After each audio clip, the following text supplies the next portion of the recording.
Okay, we're going to go ahead and get started. We're going to switch around the order a little bit in order to accommodate schedules. But I wanted to give a quick introduction to each of the guests. Welcome, thanks for coming. This is Interactive City reading the Metropolis. And I'm going to give a very short introduction to work in conjunction with my quickly deteriorating voice. But when David and I came up with the idea for the symposium, I thought the synthesis of an introduction would be relatively easy to talk about or easy to put together. John researches the potentials of augmented reality.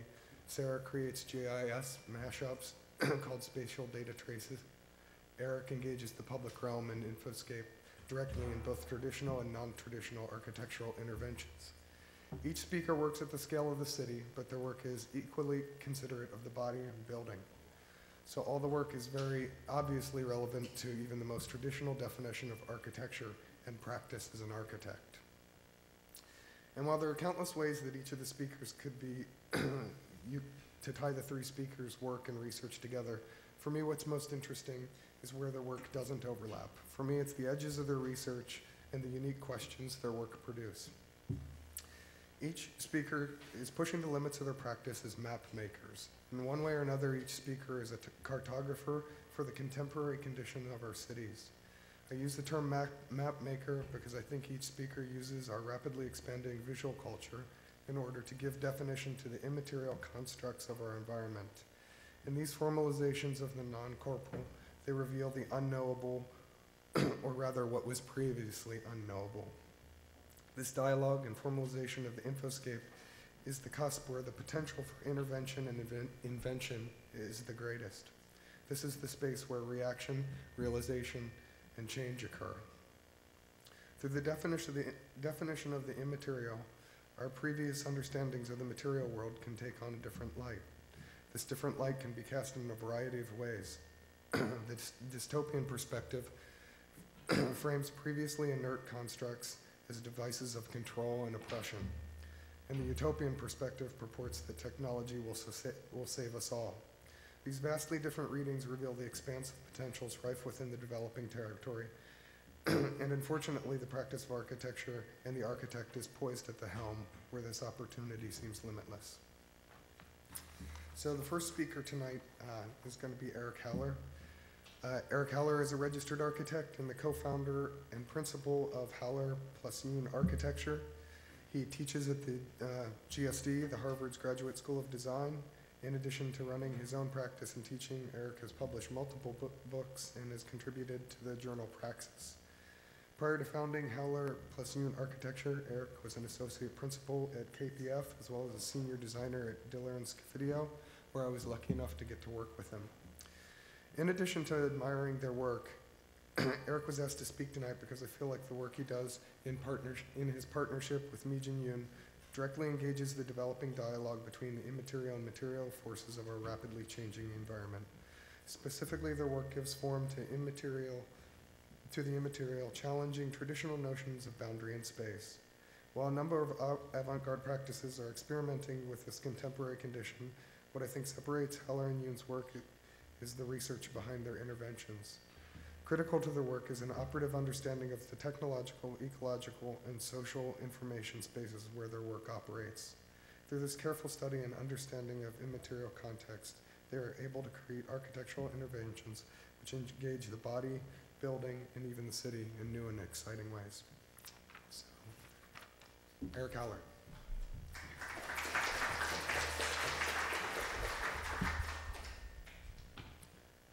Thanks, Josh. Thanks, everybody, for sticking around. The title, Reading the City, can you hear me okay? Is that all right? Okay. So Josh asked us to respond to the theme of reading the city, which I think is quite a provocative theme. Reading the city suggests that the city is a text, that it can be read, that it can be written, that it can be misread. I'm going to do two things. I'm going to show you some projects, but I'm also going to sort of frame them through a series of images.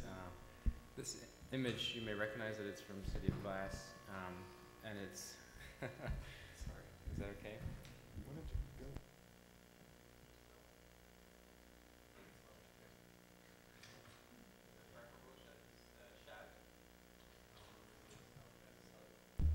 Okay. Okay. Okay. So, I mean, the question about reading the city raises a couple of different problems. One, the city, inevitably evokes the public realm, and the public realm and architecture seem to be sort of overlapping territories. How do we work on the public realm? I think the consensus is the public realm isn't just sort of there, it's not by default that it has to be produced, it has to be constructed. So some of the projects that I'm going to show are projects that we've done in the public realm that are somehow engaged in sort of constructing this public condition and ultimately producing a public in terms of an audience. And inevitably, and I think this is interesting, what ties into the themes in this course are, even as architecture produces a public, it also produces a kind of representation. So each project or each agenda would sort of produce its own sort of as a byproduct representations. This one I just started talking about was from Paul Auster's City of Glass.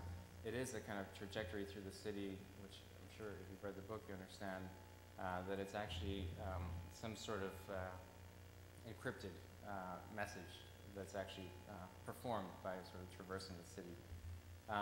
The idea of reading the city evokes, for me, a particular generation of architects thinking about issues of reading, writing, meaning, things that were talked about when I was in school. And I think the questions of postmodernism were so concerned with meaning, and I think we're going to see kind of a return to some of these issues of meaning and signification.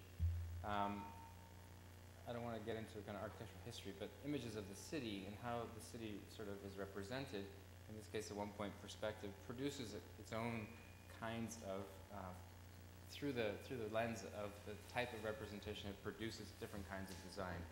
And as I transition from these kind of introductory images to projects, I want to focus not just on reading the city, but writing the city. And as architects, how do we project into the city actively? So not a kind of passive reading, but a kind of active projection. Other modes, axonometric, sort of removed from the city, sort of hovering above, or the kind of Noli plan, the kind of famous cut through the city. And this is one of the most sort of influential images that we've come across in terms of representing the city as a kind of fabric, as a kind of solid that's excavated. I'm not sure you've come across this image, but you probably have. Situationist International proposed a kind of reconfiguration of the city based on desire, based on the senses, based on a kind of almost an accidental practice of wandering. This isn't quite architecture, but we're so interested in the way that these artists, political activists sort of reimagine the city through their activities, through their situations, but also through their representation. This is Lucan, sort of drawing traffic patterns in Philadelphia. So I think as we try to think about how we're going to read the city, we also have to sort of come up with new terms to rewrite the city.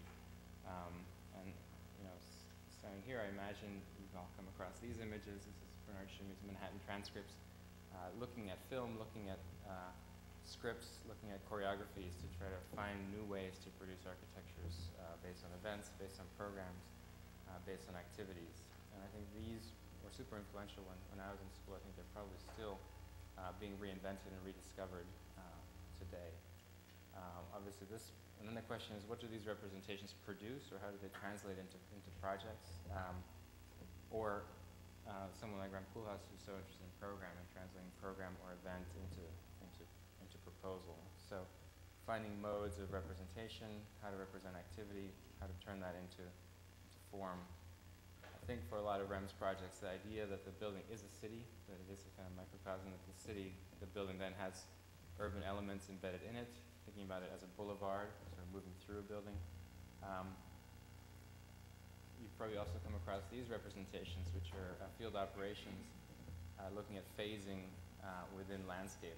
And I think the early kind of Schumi and OMA concerns with program and event today have sort of taken on new meaning in terms of phasing and growth with landscape urbanism. We're seeing a kind of new interest in a kind of evolving plan in the kind of temporal dimension of a site plan, which in a way I think it also produces its own modes of representation. Someone who was also quite influential when we were in school, Stan Allen, still influential, was a partner at Field Operations, was talking from object to field and looking at field conditions, phenomena, atmospheres, and all these things I think are contributing to a kind of understanding today of what the architect's role is. It's not just about form, it's not just about material, but it's a kind of much more expanded understanding of designing an environment. I have a couple more slides of sort of introductory images. This image you may not have seen. This is Vito Conchi's project called Following.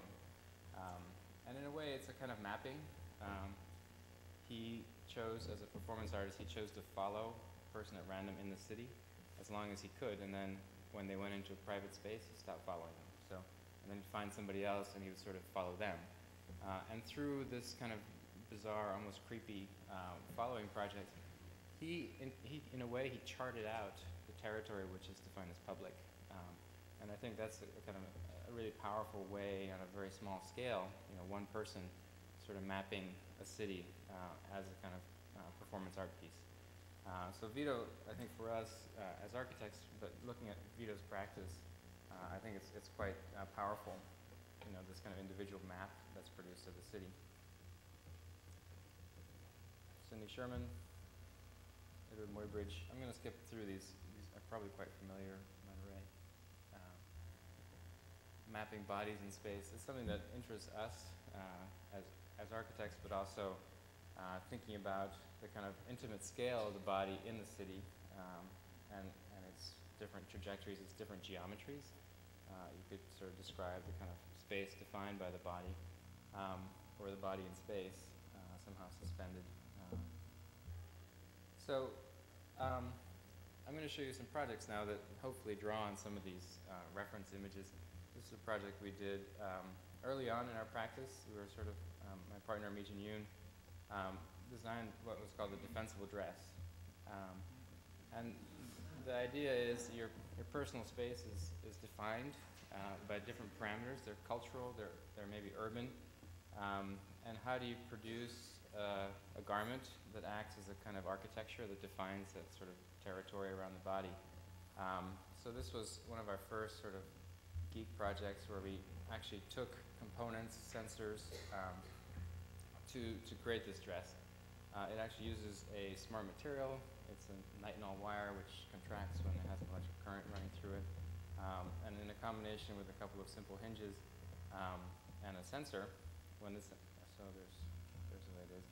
That's the wire right there. That's the sensor, and that's an LED. It's a custom microcontroller. So when the sensor perceives an intruder, a body, a presence, essentially a differential heat condition, it triggers the nitinol. It runs current through the nitinol, and then the sort of porcupine dress sort of activates. And this project was something we did early on, and just sort of understanding the relationship between some of these simple components, sort of electronic components, and their capacity to transform space, in this case, the personal space of the dress. And actually, that project led to other projects. This is one project that we did for the Athens Olympics. It was called White Noise, White Light. We proposed it in a competition to create a field of lights that would respond to the viewer. We had no idea how to do this, but we thought, okay, let's propose it, and they accepted it, and then we had to figure out how to realize it. But we had some ideas, and so these are the kind of concept images. There's a field. You move through the field, you trigger the lights, and not just white light, but also white noise. So it has a kind of soundtrack to it. I'm just going to show you a quick video. Some sound. So they're fiber optics stocks, and the fiber optics are attached to a housing, waterproof housing, which has the same microcontroller. And so when it's triggered, it lights up and it emits sound through an outdoor speaker. The sound is white noise, so it's kind of eerie. The field triggers and sort of subsides behind you, so you leave a kind of trail in the city. this was installed in Athens during the Olympics at the base of the Acropolis. So there were thousands of people moving through this field, playing in it, sort of running around, and sort of reinventing their way to engage the city. In a way, the white noise actually produced a kind of different space in the city, because it sort of drowned out all the other urban noises. Here's sort of running through the field from, these are scripted by the way. We actually chased everybody out and then sort of tried to demonstrate the behavior of the field by moving from left to right, in this case, running across the field.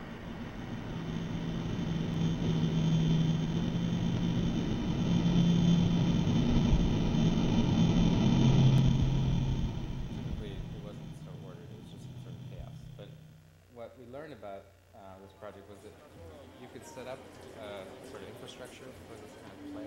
People sort of take over, and then they'll sort of reinvent the way this thing was used. So we were really not in control of how this project was ultimately used, and we thought that was actually a kind of powerful thing to set in motion a series of events that people would sort of take over and sort of take possession of. So the way that was done. Here's a sort of drawing. There's a wooden deck, there's the housing piece, there's a metal flange, and a fiber optic stock. And again, we did some custom electronics here with a microcontroller and a speaker. We worked with an electronics engineer to sort of produce this, and then we did all the sweatshop assembly ourselves here, learning how to solder, putting them together, and then shipping them out. Here's our engineer, the prototype, and this is on-site assembly. So. In the beginning, when we started our practice, we realized that some of these things, they didn't really have a kind of normative sort of precedent. There were things that we thought, oh, wouldn't it be interesting if we could make a space in the city where you could lose yourself from the city, where things responded to you. And then we sort of set out to sort of figure out how these things worked. And as architects, how to figure out the detailing, the material, and the logistics of implementing something like this. We also noticed, as we became interested in the idea of publicness and publics, that there was something going on in terms of the public realm. And if you were in New York during 9/11 and right afterwards, and even today, I think you feel a different sense of publicness when you're outside. And I think what we've become interested in is the idea that the public realm is not accidental. It's actually, it is a political space. It is something that is charged, it's loaded, and your behavior within it is not only surveyed, but is actually scripted. And I think social codes sort of dictate how you behave in certain situations. So that's something we became interested in, this idea of control within the public realm. Obviously, there's sort of material involved. There's a lot of sort of information, and the material, like in this case, the Jersey barrier, is then overlaid with this kind of red, white, and blue. So it's sort of caught up in the kind of politicization of the public realm. And we became interested in these questions of visibility, vision, power, control, surveillance, pleasure. In this case, the idea of surveillance and paranoia is sort of turned on its head. The idea of calling attention to something through this sort of hyper attenuated attention from the security cameras. So we noticed these things happening in the city around us, and we sort of folded some of these ideas into this project. This is a project we did in DC called Low Res Hi-Fi. DC, by the way, is one of the most sort of barricaded cities in the country you can imagine. This is 3 blocks north of the White House on Vermont Avenue. This is a developer project. The developer said, this is my site. Can you make a vibrant public realm here? Or can you sort of animate the sidewalk? And we said, okay, maybe we should incorporate some sort of public art piece, maybe some signage, maybe some lighting, maybe some interactive architecture. So we did 2 things. We did this thing on the right, which is a sort of what we call the Sound Grove, which is a kind of series of touch-sensitive musical instruments. And on the right, this was a piece of building signage, which doubles as a kind of public art piece that's actually out in the sidewalk.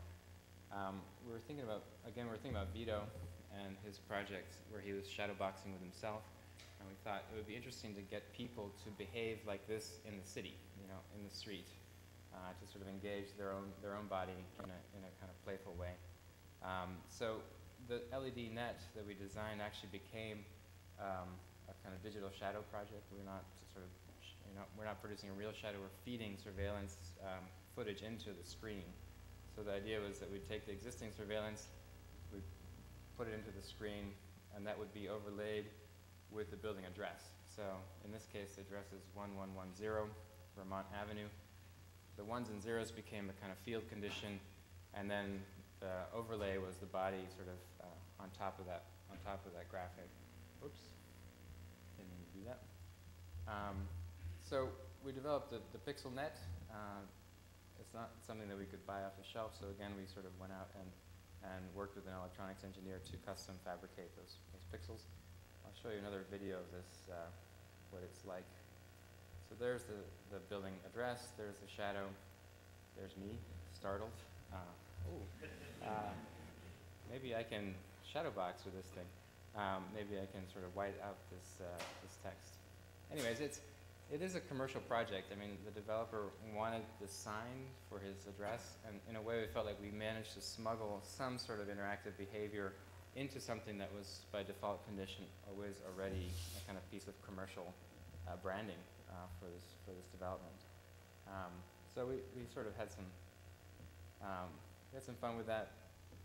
We had some questions about its sort of commercial quality, but in a way, I think that's how you get things done. You have to sort of find mechanisms for intervening within the city, whether you're funding it yourself or you're finding a developer that will support something like this. The R&D involves the development of the pixel. Here's a two-sided pixel.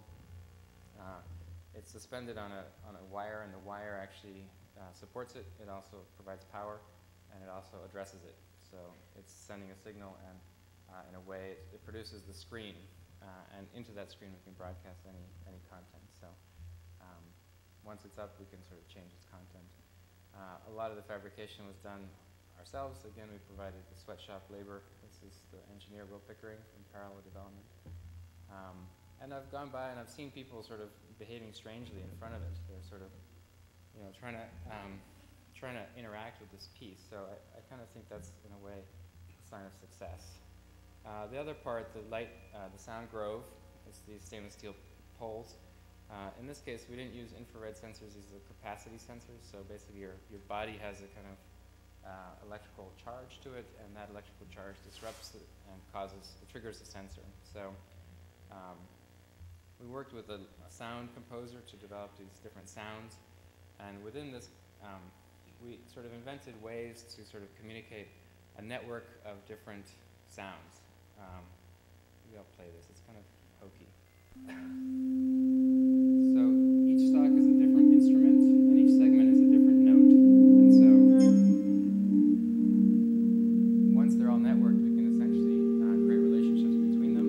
And so when you trigger it, it can trigger other sounds in the grove, or we can create a kind of playback, sort of dream state of previous interactions, previous compositions. And this was a kind of playful project where like, whoa, maybe people will come and have fun with it. And we kind of scripted some of these scenarios where people would come and touch things and move around it. In the end, and we actually documented it very seriously with a video camera. But we went out there one day and found people playing with it. And actually, I found stuff on YouTube, which is hilarious. I'll show you. Hold on.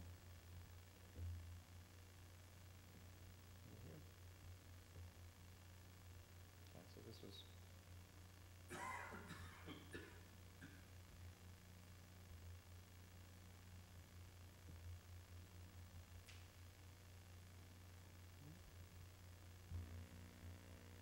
Just play it.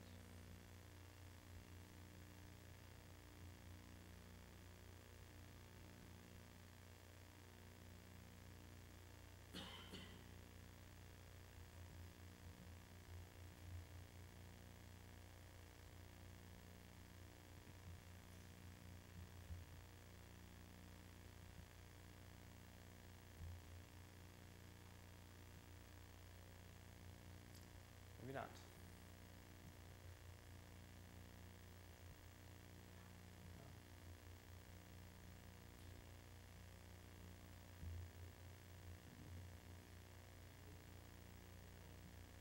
Yeah, it's frozen up.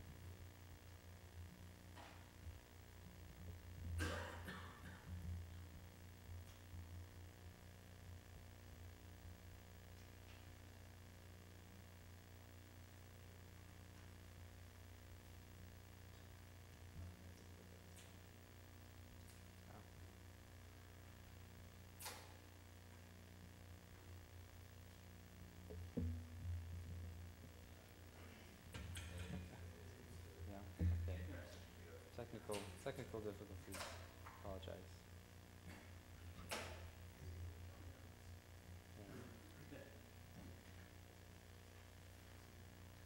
Okay, here it is.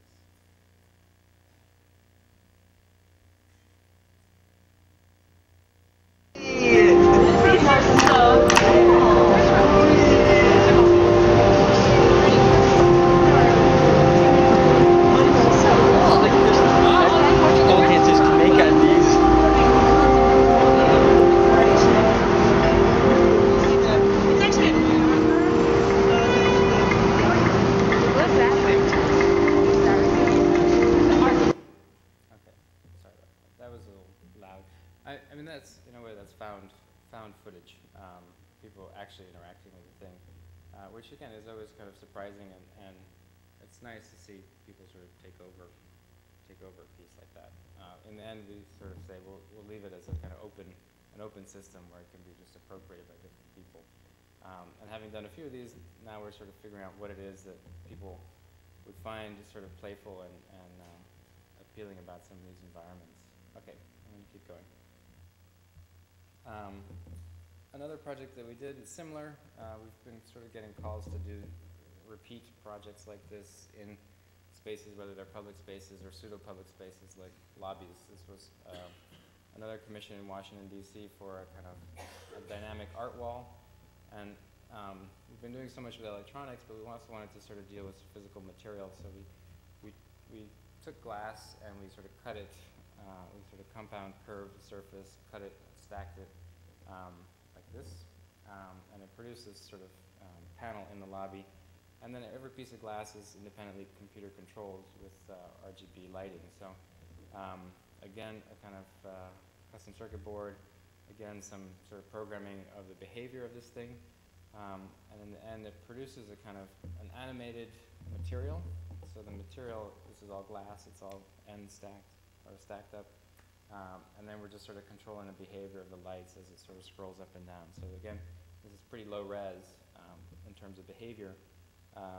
And it's pretty crude, but in a way I think the suggestion is that it could produce modes of sort of animating space and material. And that's something that we're sort of looking at further. Another project in the animation world, we were trying to, we were interested in this concept of entasis, which is the kind of, in the classical column, the kind of perceptual sort of swelling in the shaft of the column. We produced these physical study models of columns in space, and we wanted to computer control the rotation to produce a series of swells and bulges. So the two columns sort of interact with each other through the servo motor that controls them at the top. It's, again, the interaction between material, in this case polypropylene, and information, in this case the sort of programming of the servo motor. And this was part of the Matters of Sensation at Artispace, which was about sort of material, rediscovering material through digital fabrication. And in this case, yes, it was digitally fabricated, but the interest here was really in the kind of capacity to animate this material, to sort of predict its behavior, and ultimately give each of these columns, in a way, a kind of almost a personality in terms of the speed of rotation and the kind of the configuration of the material and how it would sort of swell to produce a kind of variable sort of passageway between them.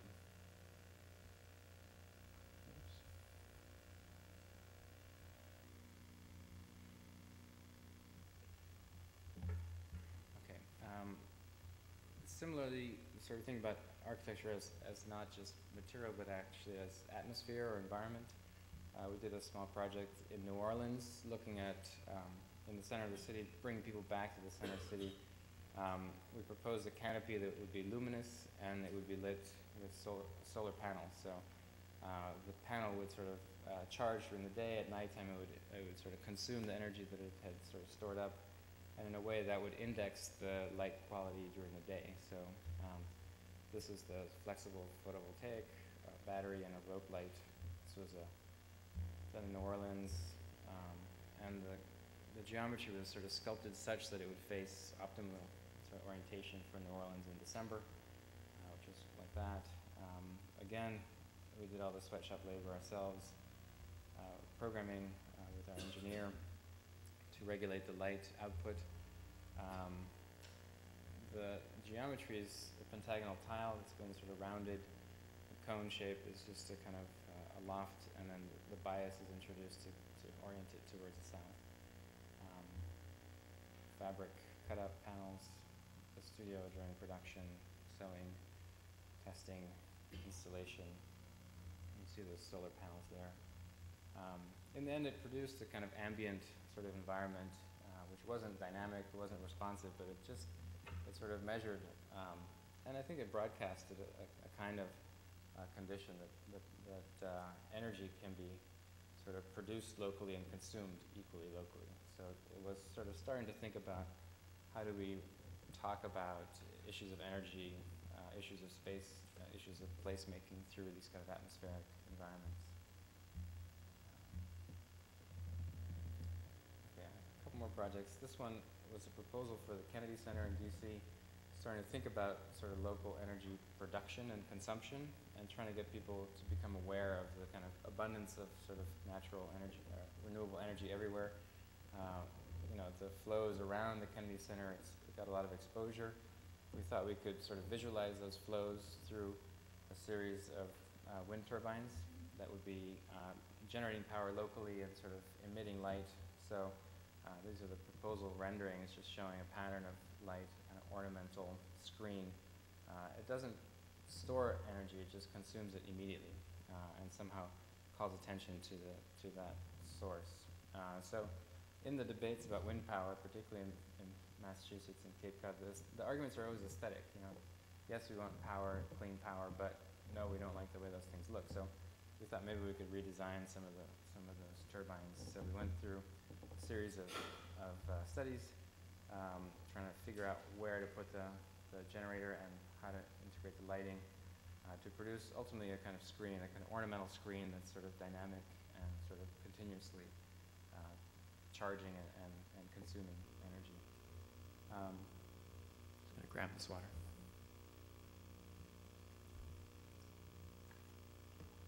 I wanted to talk a little bit about an idea about research in the public realm. We do small projects, we also do buildings, but I'm showing mostly public space projects. Part of that, you know, involves some R&D in terms of technology, but also I think what's been interesting for us is to engage the idea of the public realm as a project, and how do we as architects not just worry about the buildings, but actually worry about that space between the buildings and all the territory that comes with it. So recently in Boston, the Big Dig was completed. The Big Dig, as you may know, is an urban tunnel, sort of sinking a highway under a series of parks. And so we saw this thing, we saw the sort of construction sort of recede, and then we saw the emergence of this new public realm, but we found it sort of underwhelming. And so we sort of took on this as a book project. We sort of did some research about its history, Boston, and its sort of evolving coastline. This was the raised highway, the two parts of the city that were sort of split in two. And so we discovered something about our own backyard in a way. We didn't have to go to Nigeria or Lagos or, you know, Shanghai to do a kind of urban study. We just looked outside.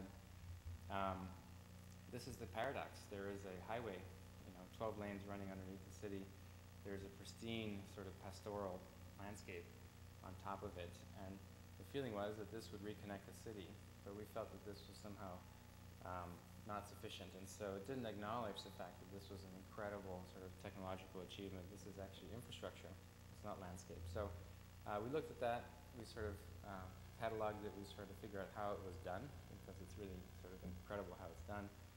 And then we did a series of projects that would somehow comment on this condition, this kind of fake pastoral, what we call, you know, the post-pastoral, and all the infrastructure that comes with it, including, and the ambitions for it. You know, it wants to be simultaneously garden, it wants to be simultaneously highway and sort of recreational surfaces. So we proposed a tri-panel ground condition that could be sort of flipped, you know, to accommodate these different sort of competing uses.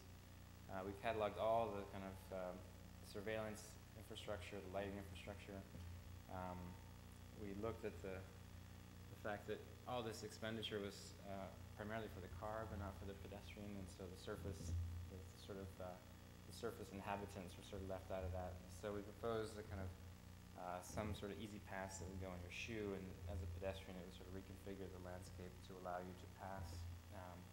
We looked at the vent structures for exhausting the tunnels, and we proposed a piezoelectric sort of porcupine to harness some of the energy that's produced as the vent is exhausting air. There's detail on that. Last project I want to show you is a kind of playful project we did for Boston. As you know, the economy's left all kinds of sites in cities empty. These kind of vacancies in the city are kind of a glaring sort of index of their kind of failed economy.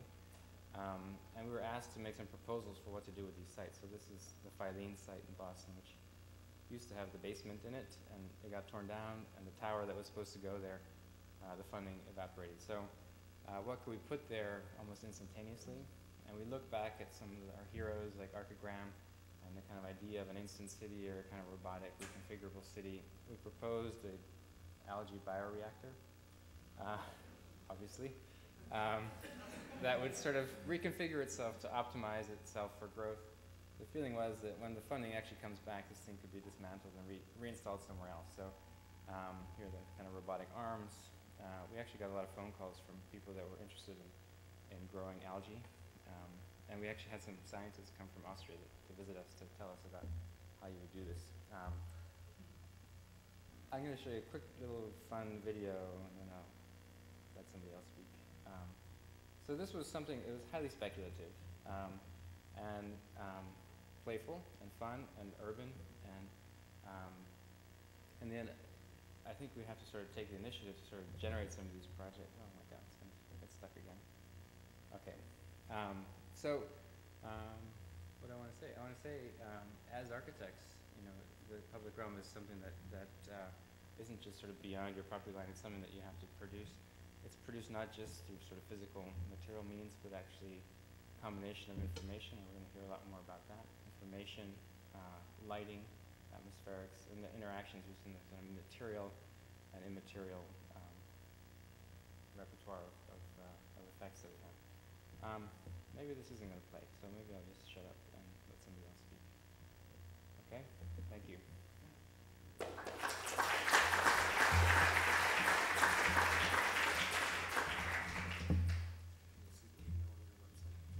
No. I'll show it to you.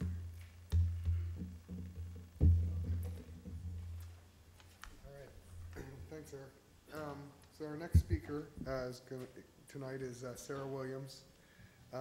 Sarah is currently the director of Columbia's Spatial Information Design Lab. Her research focuses on the representation of digital information and mapping and ecological design and planning. She teaches in the visual studies program here at Columbia and will be offering her workshop, Fields of Play, Agency and Mapping site this fall semester. Before Columbia, Sarah was at MIT, where she started the Geographic Information Systems, GIS, laboratory, and worked at the Sensible City Laboratory, a joint program between the MIT's Media Lab and the Department of Urban Studies and Planning. Sarah has a background in geography, landscape, urban design, and urban planning, and this blend of those disciplines, I think, gives her a unique perspective. Today, she's going to talk to you about mapping immaterial and material information space of the city.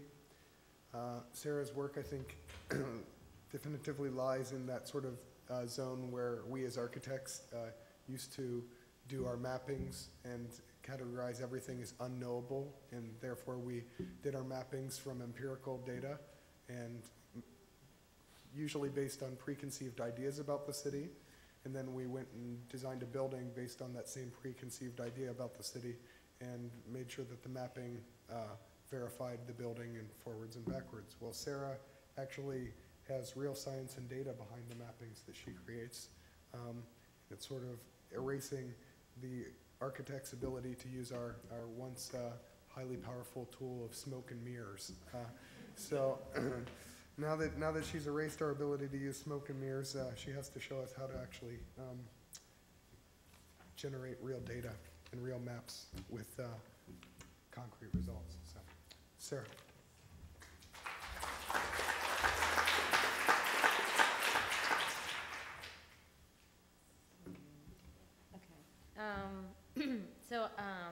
As Josh said, I run the Spatial Information Design Lab here at Columbia.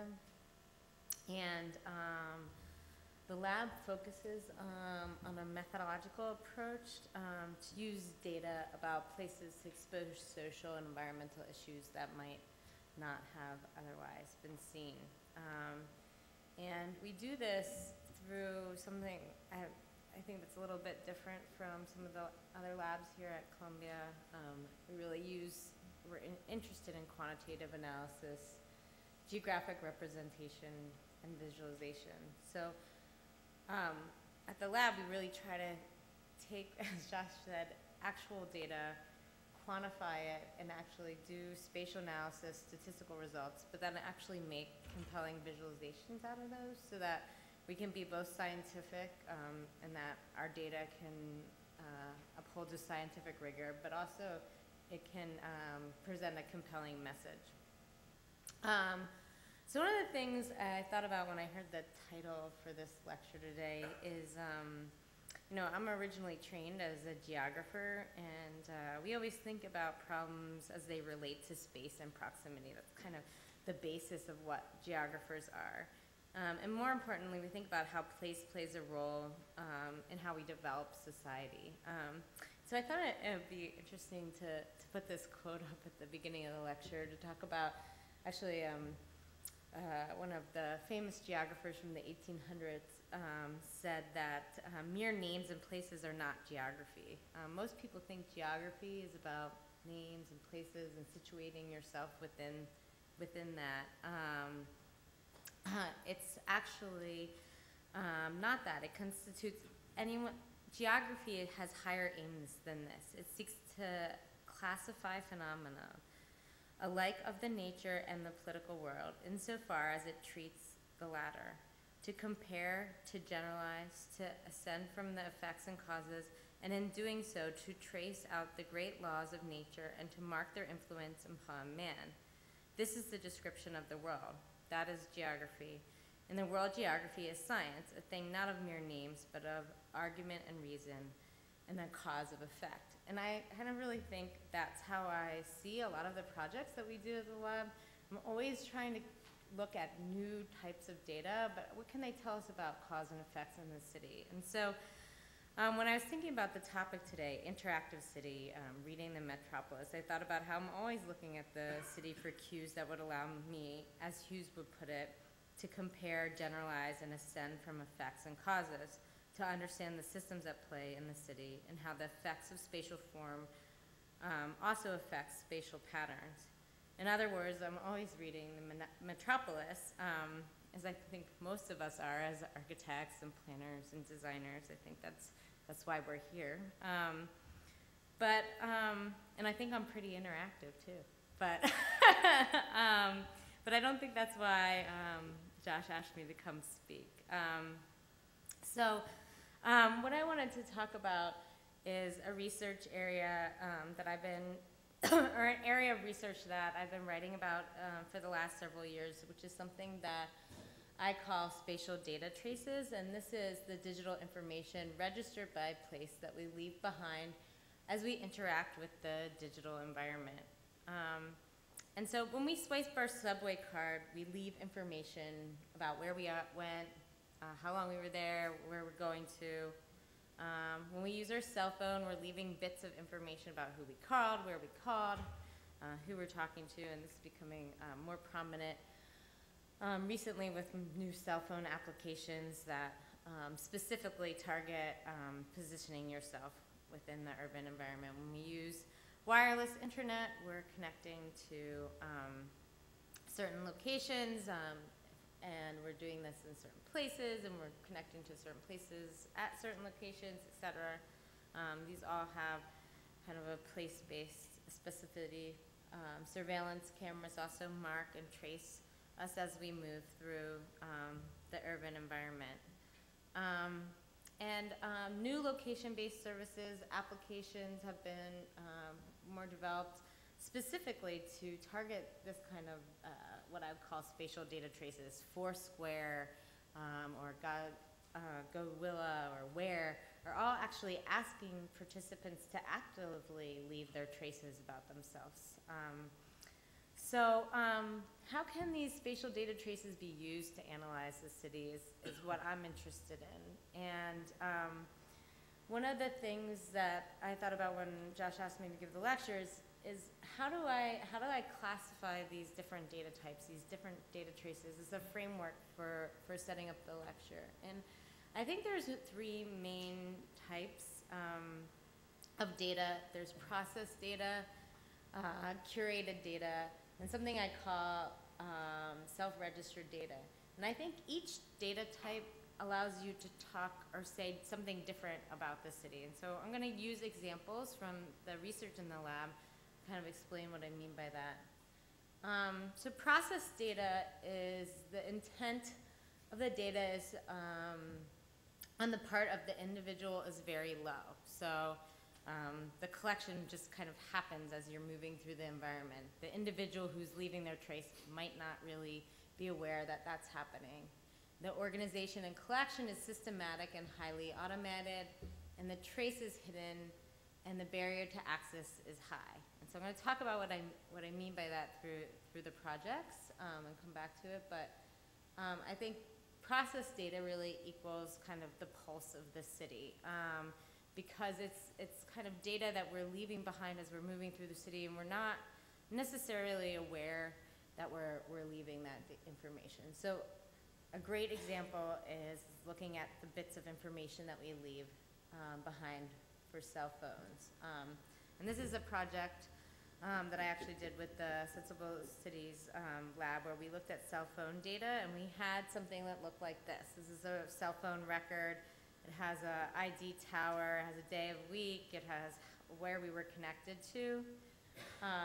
This project was done in Milan, Italy, and this is actually an image of all the towers, cell phone towers in Milan at the time that we did the project. And what we had was a database that told us each cell phone user, how they were connected to different towers. So these would represent 3 different cell phone towers and the angle in which they were connected to that tower. And what that allowed you to do is actually to triangulate the position within 50 meters. And so you could figure out the position of the person using the cell phone at that case. And we were able to map those users and then create a series of maps in the city of Milan.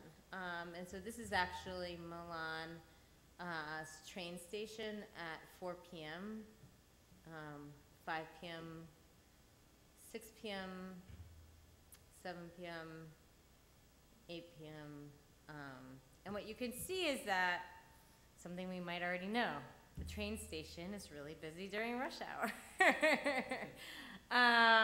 But I think what it also tells you is kind of discrete places in the city that become active at different types of day. It gives us the flow of the city. There's no other place where we have recording or marking of where people are. We have a census, which marks people by where they live. We have an economic census that marks people by where they work, but we don't have anything that kind of tells us how the city operates on an hourly basis.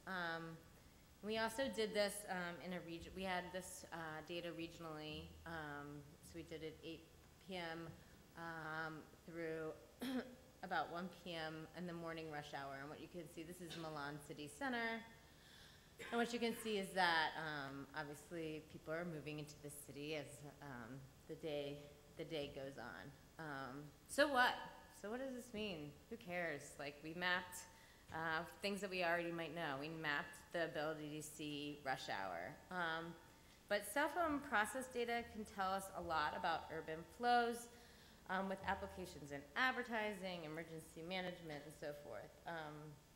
One of the reasons that Vodafone was interested in having us map this data, Vodafone was the company who released the data to us, is because they were interested in advertising, location-based services, where to target advertisements in the city at given times of the day. But also Milan's city managers were really interested in it for thinking about emergency events, really practical kinds of things about how to distribute information about, you know, like if there was a bomb part of the city, where would you want to direct people? Just understanding that kind of thing. But also transportation analysts are very interested in this type of data in order to better manage transport systems, direct traffic, that kind of thing. So here's Milan between 4 and 8, and you can see how it's kind of an inverse between the two. There's a very similar project that I just wanted to highlight because it was recently in the New York Times and people might have seen it, but in New York City, all of the cabs have GPS units in them. And the New York Times did a very similar kind of mapping, which I think that talks about the flow in the city. I'm just going to load it up. How many people saw this in the Times? A few of you. So I'll just go over it quickly.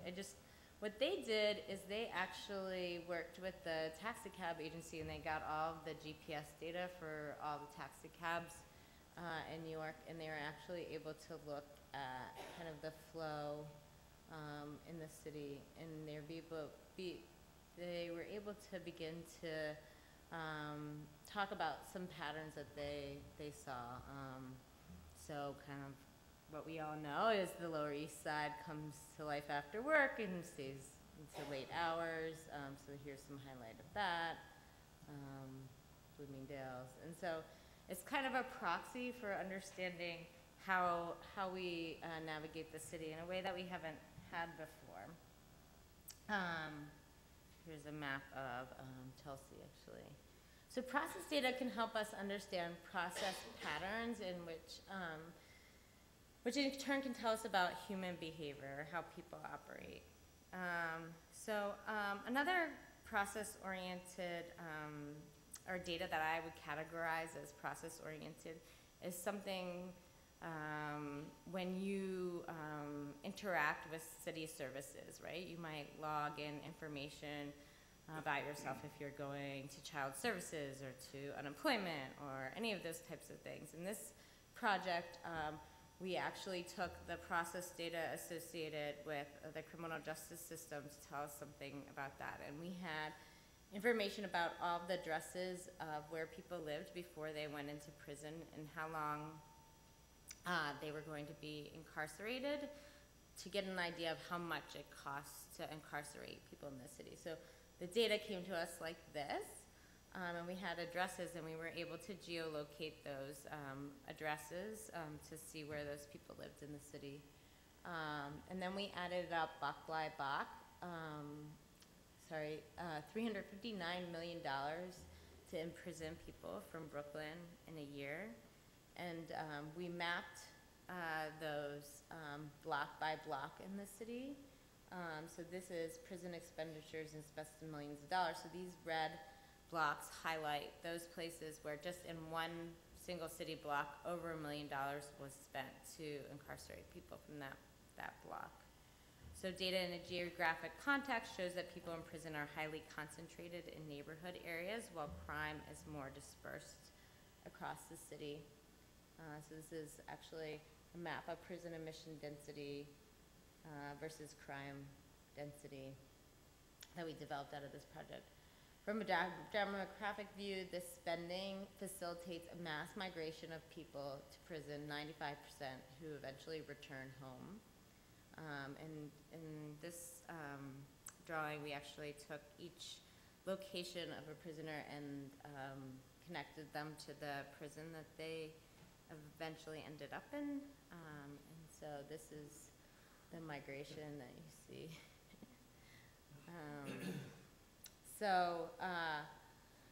If you zoom in to some of these communities, Community District 16 has 3.5% of Brooklyn's population and 8.5% of its prison admissions. So this is Community District 16. And when you see these blocks, you can see that almost $12 million was spent to incarcerate people in 2003, and we call these $1 million blocks. And so, on a financial scale, prison is becoming the predominant governing institution in the neighborhood, but for lack of investment in resettlement, up to 40% of those who come home are eventually returned to prison. So what if more resources were organized around settlement than around displacement? How would these parts of the city look different?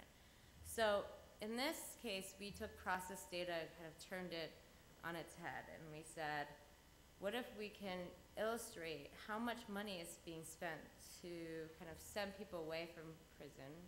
But what if when they return home, they don't have the resources? So the same amount of money is not being spent on education or job training programs or housing or healthcare for their kids. What if just $1 million from those blocks was spent to think about those city services and to kind of look at that? And so instead of migrating people to these prisons, what about thinking about resettlement patterns within the city? I'm going to move to what I call curated data. And in curated data, we think about the intent of the part of the individual is guided by that of an institution. The organization and collection is systematic and manual, and the trace is hidden or visible, and the barrier to access is low to medium. So what do I mean by that? Well, a good example is a curator is a photographer who collects images. And what is the biggest image collection agency? Getty Photo Images collects photographs that are then redistributed to media outlets. And their main reason for curating data is really to sell to the media. And so I think that's an important point when you think about curated data is, what is the intent of the curation? Why are they curating? Because it can tell you a lot about what the results are. So what we did is actually, we mined the Getty image database for all of the image tags for arts and culture. And we were able to, when the photographer logs their images into the database, they actually say where a picture was taken, and they kind of categorize it into some kind of format. And we were able to map these images. This is actually Los Angeles, all of the arts and culture events. And so this is one of the images that we produced from it. But these are some of the events that were produced when we called for arts and culture. So I guess you see LA premieres, Young Hollywood Awards, so forth. This is kind of another image we produced of that in Los Angeles.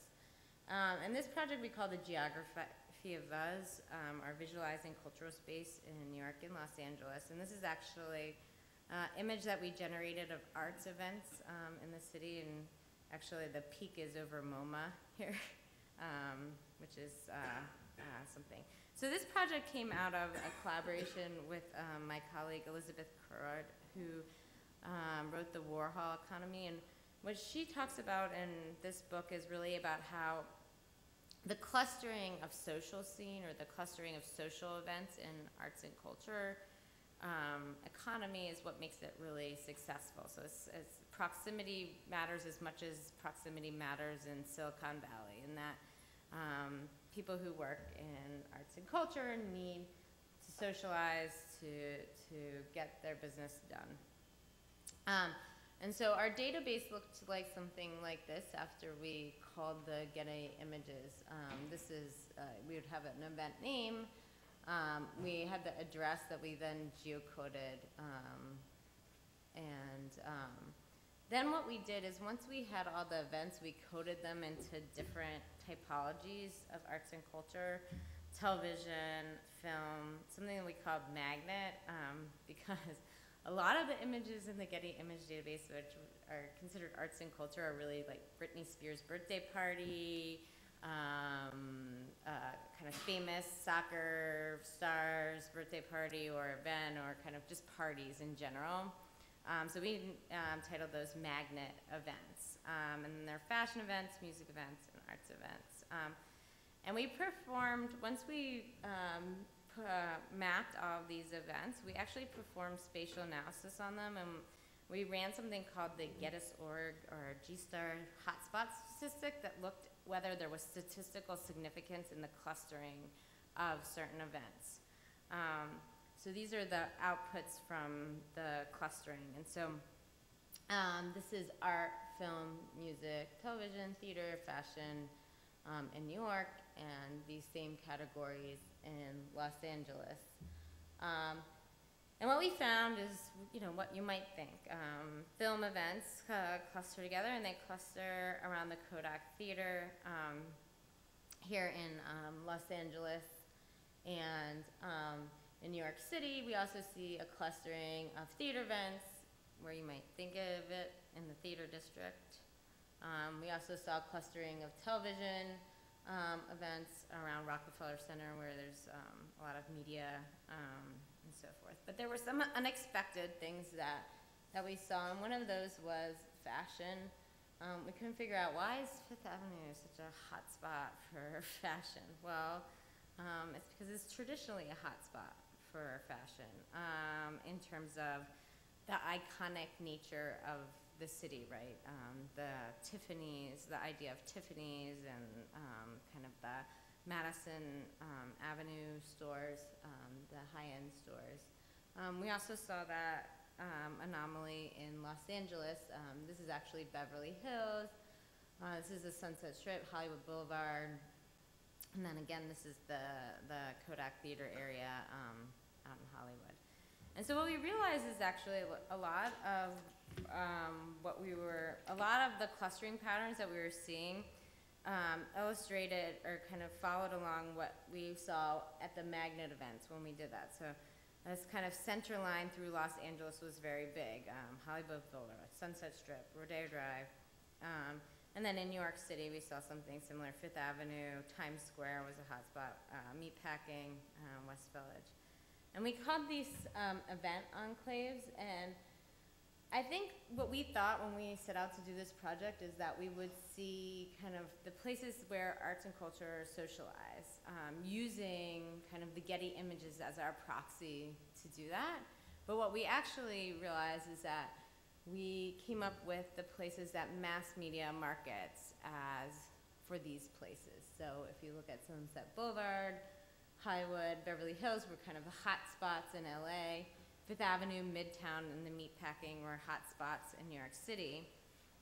And what this is really telling us is that the Getty image database is really, it highlights how media uses space to sell products. So most of these events are really about selling a different kind of product.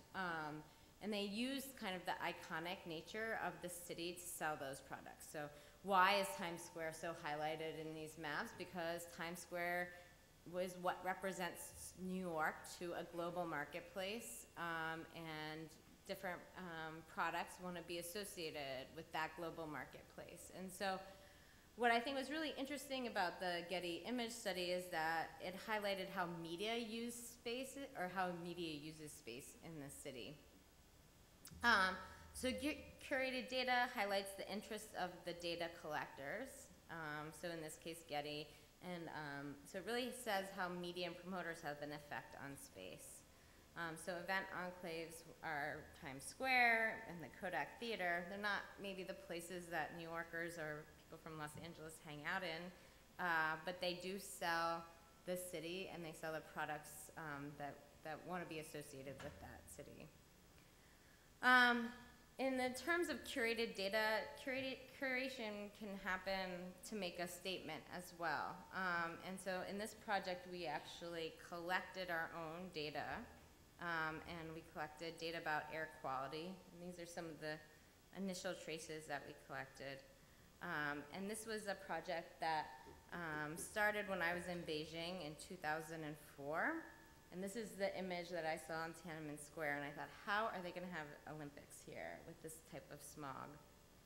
So this is actually Beijing in 2008, very similar smog conditions. And so we wanted to see how we could use data to expose air quality issues, or use kind of mapping of data traces to expose the air quality conditions in China.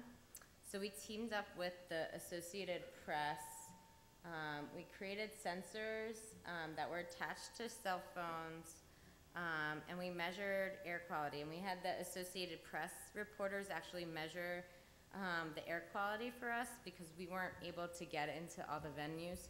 Also, the Associated Press had cell phones that they were given, so we were able to make a program that would operate on all the press's cell phones so that they could attach the sensors to any cell phones and then distribute the information. This is actually another reporter measuring on the Olympic green.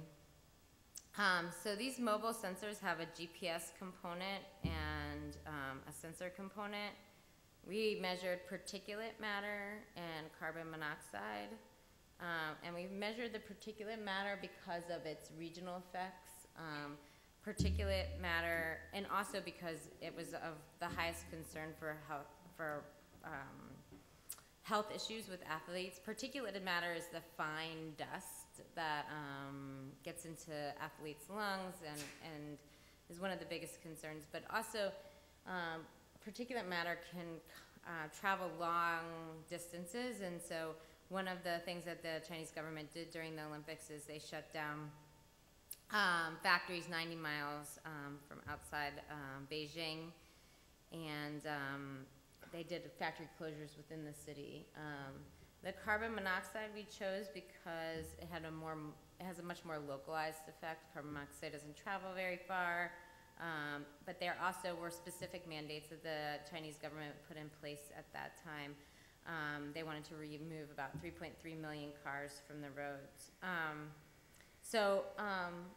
All of these are components of smog. We couldn't measure all the components of smog, but we decided to pick these two because we felt like they would be most representative of the regional and localized effect of air quality and how Beijing responded to air quality during the Olympics. So we set out to measure daily at the Olympic Park, Tiananmen Square, Temple of Heaven. We also had the idea that our reporters would be just kind of mobile with these devices throughout the Olympics, but we had a problem with security for the press people, and that they were being questioned about the devices and so forth, so we had to, because they were actually illegal.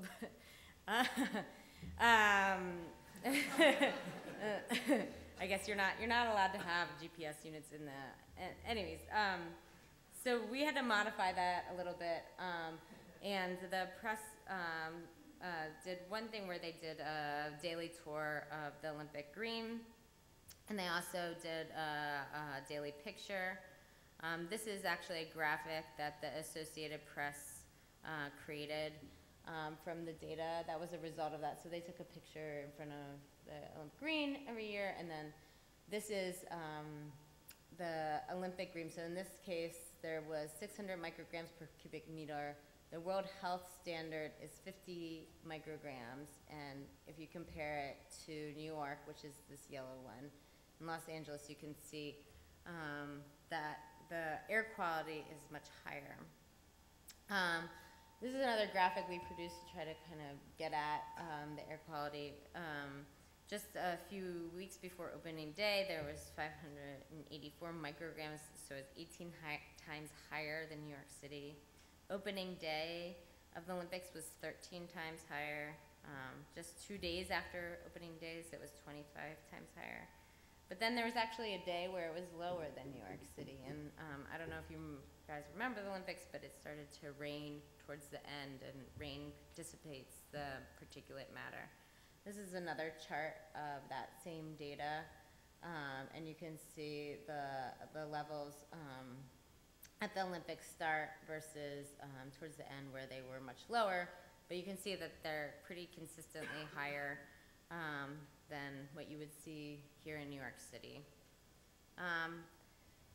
But we really wanted these devices to be mobile, and although we had a lot of security problems, basically a lot of the reporters that we gave these to were photographers, and some of the photographers were known to take pictures where they didn't want to, so they kept being taken in by some of the police, and they were worried if they had these devices that they might be arrested. So we kind of limited some of the things, but we were able to do one of our mobile things, and we really wanted to see how the air quality was along the marathon route. So we set out our reporter who, this poor reporter became the last person who was really on the project, and he did a lot of the mobile sensing. His face does not look happy about leaving for another trip through Beijing in the muggy weather. We did the same thing in New York City. And we did the marathon route, and this is actually the result of that. We did actually 2 in Beijing, one before the car mandate was put in place and one after. And what we found was that there was, in some cases, a decrease by half of the carbon monoxide. And we found that carbon monoxides were very similar to those found in New York City. And so in some ways we think that perhaps the local mandate, the removing cars from the road helped to decrease carbon monoxide on the roads in Beijing. And actually that mandate is still in place today. The Beijing government was happy with it, and actually citizens weren't disturbed by the decreases, so they've actually kept that mandate in place. So it's hard to say, whether the air quality got better because of some of the measures they made, but you can see this is opening day, this is the second weekend, and this is last weekend, so you can see the air quality over the course of the Olympics did improve. So curated data can highlight the interests of the data collectors. So in this case, we exposed air quality by curating a certain type of information, in this case, curating air quality. So finally, and I think I'm coming to the end of my time, and I'll just go through this quickly, is some of the new projects that we're looking at is self-registered data, and this is the intent and the part of the individual is high, and the organizational collection is non-systematic, in that people are just volunteering information willy-nilly, kind of. There's mixed manual search-based tags, and trace is visual and varied to access as well. So examples of this is kind of really Twitter. And I would say self-registered data are like rumors.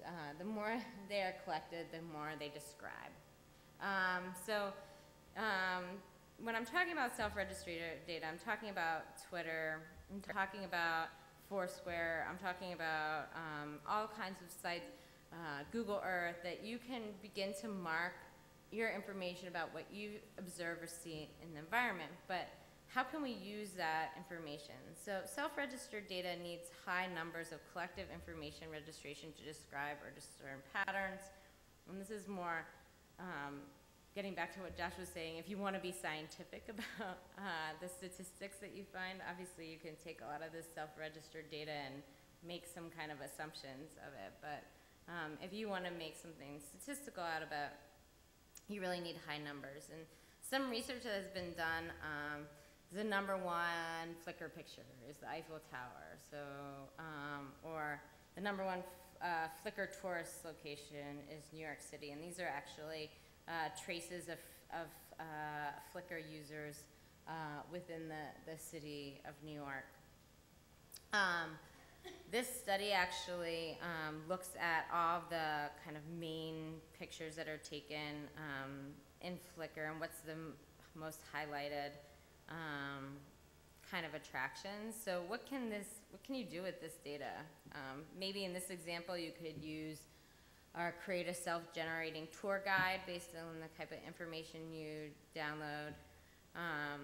But you can make observations about spaces in the city, places that people like to observe, places people hang out with, places that are important to people who are registering that information. Other kinds of sites that do this now are, this is Trend Map, which looks at all the current trends on Twitter. So this was actually, I grabbed this afternoon. This was our trend it was rainy, and there was thunder, and people needed an umbrella. This can help us to describe kind of physical conditions in the environment, and kind of taken as a whole, it can describe a kind of feeling about a place or an emotion. And I think what's interesting about self-registered data is that the fact that it's a less tangible in terms of accuracy allows it provides a more kind of emotional setting for the city. What are people feeling on Twitter? What is the current condition of the place that you're operating? And so this is kind of where we're looking at research now, and we have a couple grants that are looking at kind of how these different data sets can tell us about the emotional or social qualities of the city. And this is actually something that I thought people might be interested in. This is taking a number of these sites, Foursquare, Brightkite, Gowilla, Twitter, Flickr, and looking at them by South by Southwest, and showing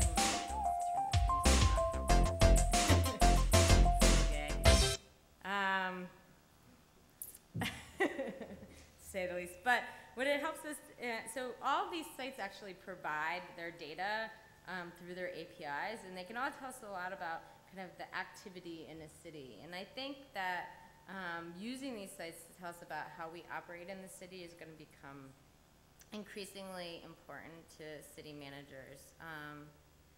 This is another site. So how can spatial data for trace be analyzed to use the city? I hope I gave some idea of that.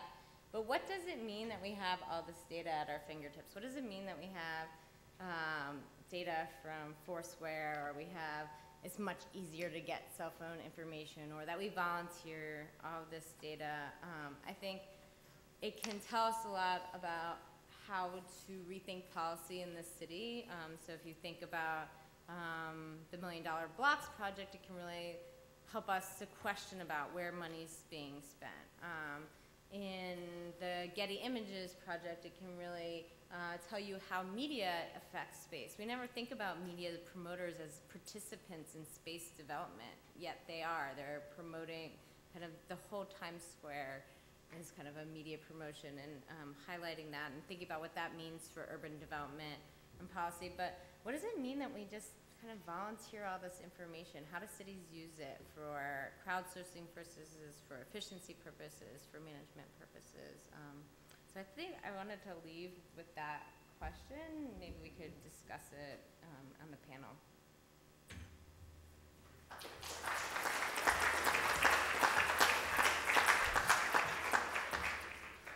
Thanks, Sarah. That was great.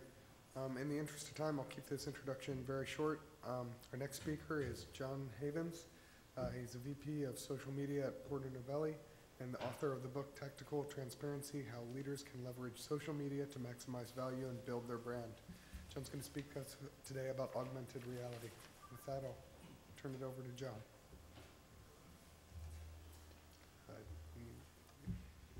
You're right there. Thank you. How you doing? Anybody?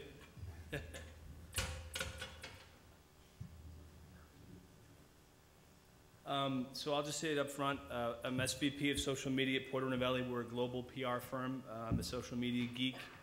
I worked at About.com about 5 years ago when it was called New Media, and I've been preaching it for about 4 or 5 years, that people should use social media to have commerce, advertising, whatever. And I'm very interested. I was an actor for about 15 years. I did Broadway TV and film, Law and Order, and a lot of that type of stuff. I'm very interested to see where commerce and art mix. I think a lot of times the best shows that I ever saw, you know, like a lot of people here, you know, East Side in the Village or something, you see these amazing artistic shows, but then they don't get to be seen by a larger scale because they don't have money behind them. So I think what's interesting is, rather than demonize how a certain technology comes into being, not that anyone here is demonizing, but I'm just saying that. There we go.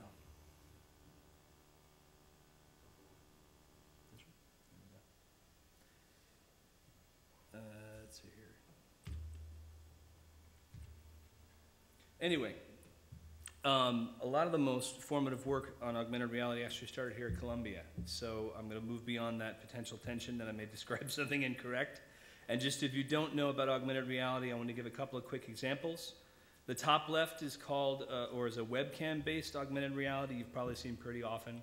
What this person is holding in their hand is what's called an augmented reality marker. Just looks like a black piece of paper with a white square on it, or vice versa. When you hold up to your webcam, the device that you're holding up to your webcam has a 3D aspect to it. So in this case, it's a little Alice in Wonderland or something.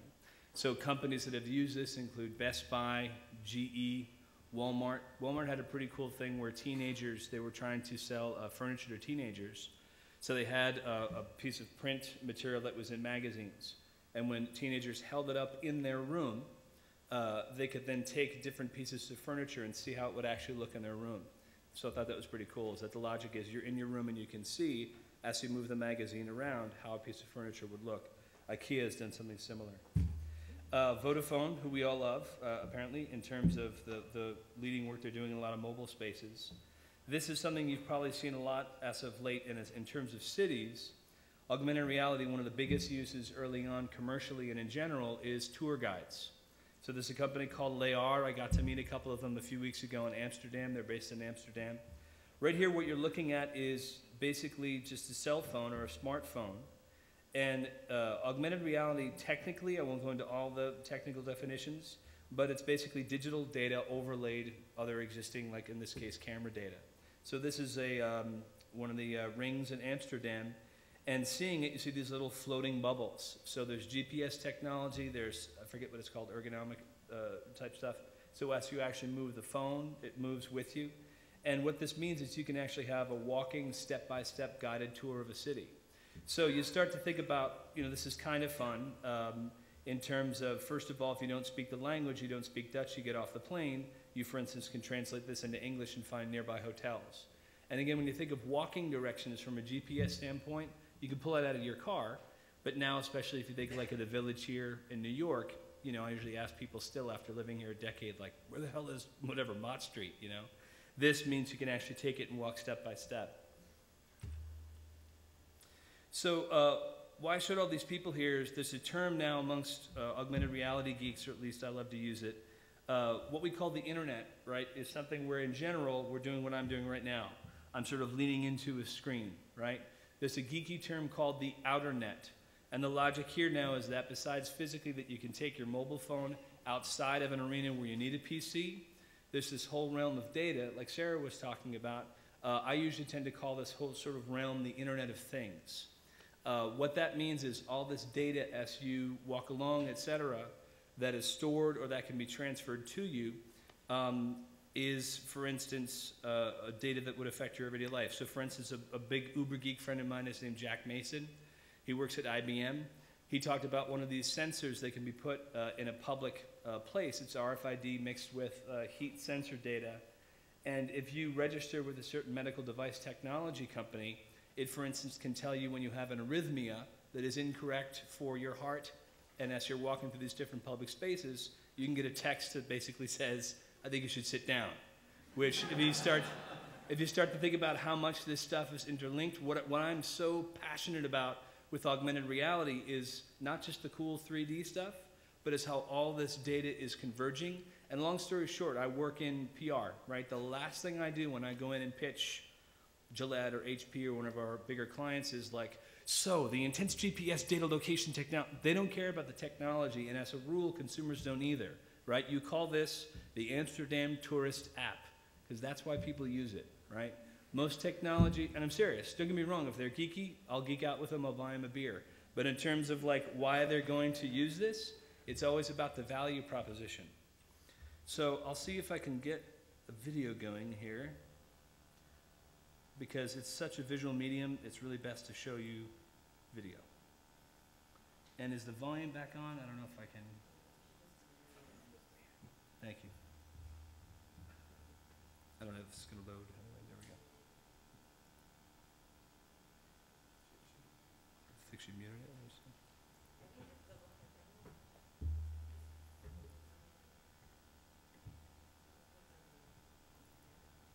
There we go.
So pretty cool stuff for at least us geeks here. What I wanted to show you that all is, again, Nike is amazing. I thought this video was amazing in showing you, again, why you use these different technologies.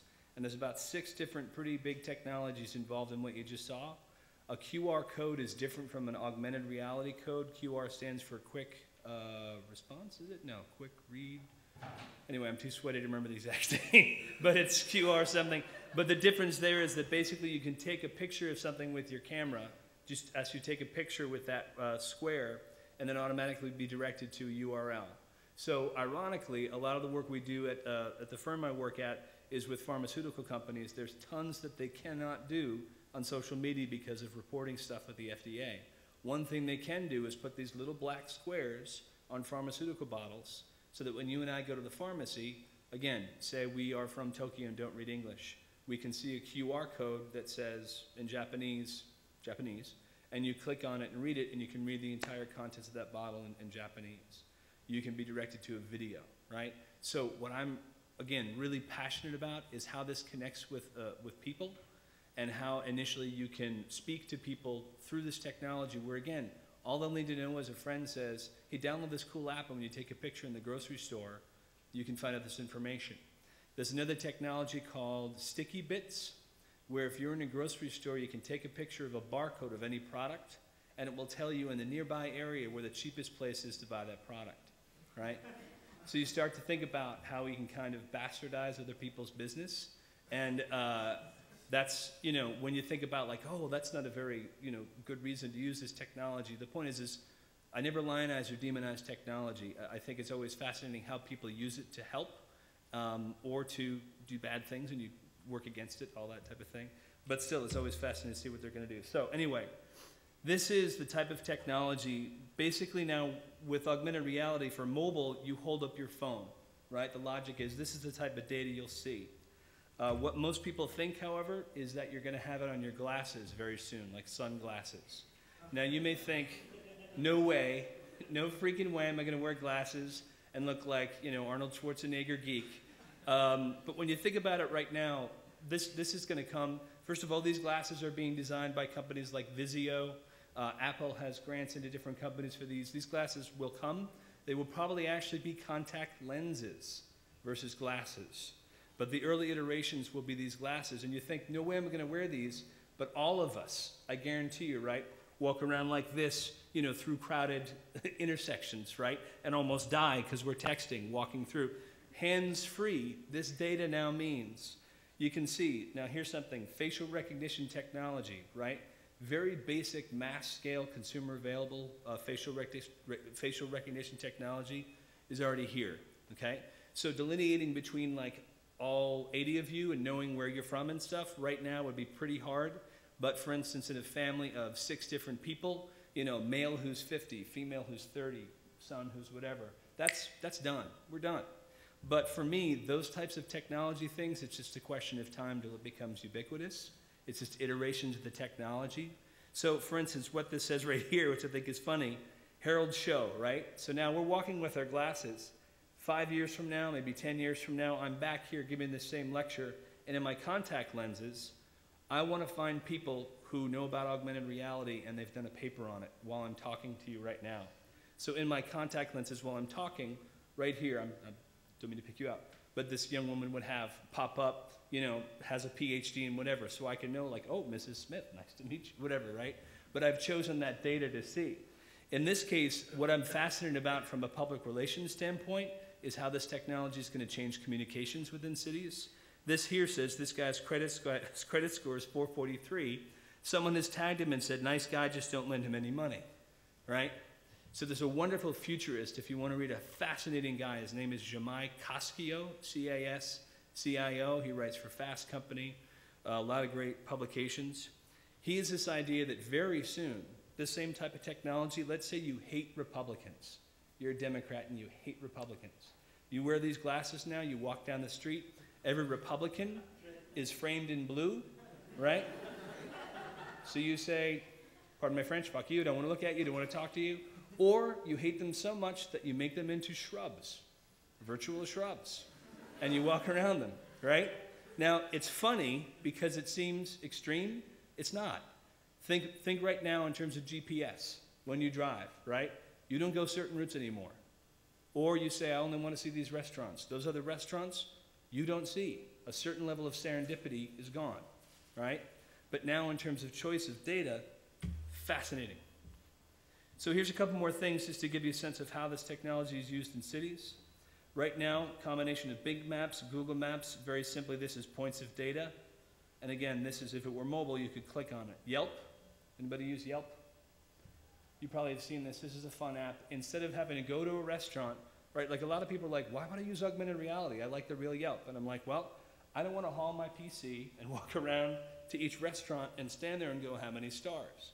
So now I go in front of a restaurant and I wave my phone and I see the 8 or 9 reviews that have come up, and instantly, nope, I'm not going to go here. Nope, I'm not going to go here. You start to see how this is going to affect commerce. You start to see how, as a shop owner, you have to really make sure this data is something you curate effectively. This, I have a bunch of videos I want to show you. I want to honor our time, but this is in Tokyo. I think this is fascinating. It's hard to see in this picture. This behind us, what you're seeing, this is actually a building. And when you hold up this certain application, or this is an iPhone, when you hold up the application, you can actually see in real time what people are tweeting inside that building. So you start to see again, how would that affect commerce? Oh, I do biz dev for a certain company, and it turns out that in this building, on this floor, all these people are tweeting about a convention. I go to that convention, right? So a big thing for me in terms of technology, a lot of people, at least in the marketing world, are saying augmented reality is just a fad, it's going away. I don't see augmented reality as just this tiny 3D technology. Like I say, it's all these things interwoven together. A. B, when I see certain companies getting involved in a space, that's when I say, hey marketers, I don't care what you're thinking. I'm interested in what Google is doing, right? So for instance, what Google does, we should all pay attention to, right? So they have this thing called favorite places. This again is QR codes. It's not augmented reality. But what this is they went to about, I think, 1,000 businesses in San Francisco and now all over the country and said, hey, do you want to put this piece of paper, this sticker on your window? This QR code will link to a specific URL associated with your store. So what you'll see all over San Francisco is these signs, and now you can stand outside of a store, take a picture, and again, kind of like the Yelp thing, get a sense of who's reviewed that store. And if you ever get a chance, there's an amazing book by a guy named Paco Underhill called Why We Buy. It's this scientific study, because I certainly understand the need for scientific rigor with a lot of my stuff, if not all, is largely based on passion, but and introspection. But this 2 or 3 foot divide between why you go into a store or a certain space, there's literally like thousands of pieces of data that get you to go from point A to point B, right? So what store owners know is if you're outside of their store and you know things like, hey, here's what's on special, here's this, here's that, here's these reviews. If you walk in, after you take this QR code, you'll get a coupon that when you scan in our barcode scanner, you'll get a discount, but also have more metrics to know more about the demographics of my customers. All this stuff Google's looking into. You mentioned the Eiffel Tower a minute ago. This is something Google has now called Google Goggles, which is fascinating and a paradigm shifter in my opinion. What this is now you hold up your smartphone to any location on the planet, take a picture of it, and it immediately does a visual search to see who else has taken a picture of that object, right? So what that means is you're in Milan or wherever and you don't know the name of a building, so you take a picture of it. Odds are someone has taken a picture of that. So it will bring up who's taken a picture of that. Now, that's already just kind of cool, because you might be like, hey, what's this building? Cool, I can tell my mom. Yay. What is fascinating about it for me is the idea of visual search data. A lot of my work, sometimes very, very drudgerous, very drudgery-filled, I don't know what the right word is social media metrics, right? There's an art and science to social media metrics, but we search by keywords. Keywords, as you know, in terms of what Google uses, the main thing when you tag something, your blog, your Flickr photos, etc., it's clumsy. Because I say the word, for instance, I take a picture of my boot that I'm walking in, and I do a blog post about my boot, because we have a client, Timberland, right? A person in the UK reads that blog or searches under boot, and they think they're looking for good things to put in their trunk, right? Language is clumsy, right? I don't mean that in a bad way, but it's just very general. Then there's semantic search. Visual search is another paradigm shifter. Because now when you think about when you're wearing those glasses that I talked about, and you put in search data, you know, somehow through up to your glasses, now you can search visually and find these different places, guaranteed someone's taken a picture of them to help you on your journey through the city. So again, one thing, I don't have time to show all the videos. This is facial recognition technology that was developed about a year ago. The logic here is what this guy has done is from his social networks, and this is where augmented reality in cities helps us to be more social or more aggressively social. When you point your iPhone at him, what this is basically a visual representation of his social networks that he's showing in the public space. So basically what that means is right now, 2 years from now, 3 years from now, while I'm talking, you probably would hold up your phone to me, take a picture, and see my LinkedIn bio, my Twitter bio. You'd follow my tweets maybe in real time. This also, the video, what it shows at the beginning of it, is he's at home getting dressed, and he has his personal external bio on. So when a friend walks down the street and holds up his phone to him, he sees his MySpace page instead of LinkedIn, right? So this is very interesting now in terms of, there's a whole thing called the Open ID movement, how we identify ourselves in the real world as well as online. The book that I wrote called Tactical Transparency, I interviewed these guys who basically created an online way to prove that you are who you are. They created a fake ID of a Harvard graduate, of a woman, I forget her name, they called her like Susan Smith. And within 4 days, they had 84 links to this woman who was fictional. She was a fictional Harvard grad. And on LinkedIn, within 2 or 3 days, they linked, you know, and hey, Bob wants to connect with you. Hey, great, I don't remember Susan from my class, but sure, hey, how you doing, Susan? They clicked on it, right? So again, what's fascinating now is how we identify ourselves. And this, you can't really see, this is a project that was done at MIT. This is someone wearing a technology that it's augmented reality, but it's also got a projection component to it. So he's projecting tags onto someone else.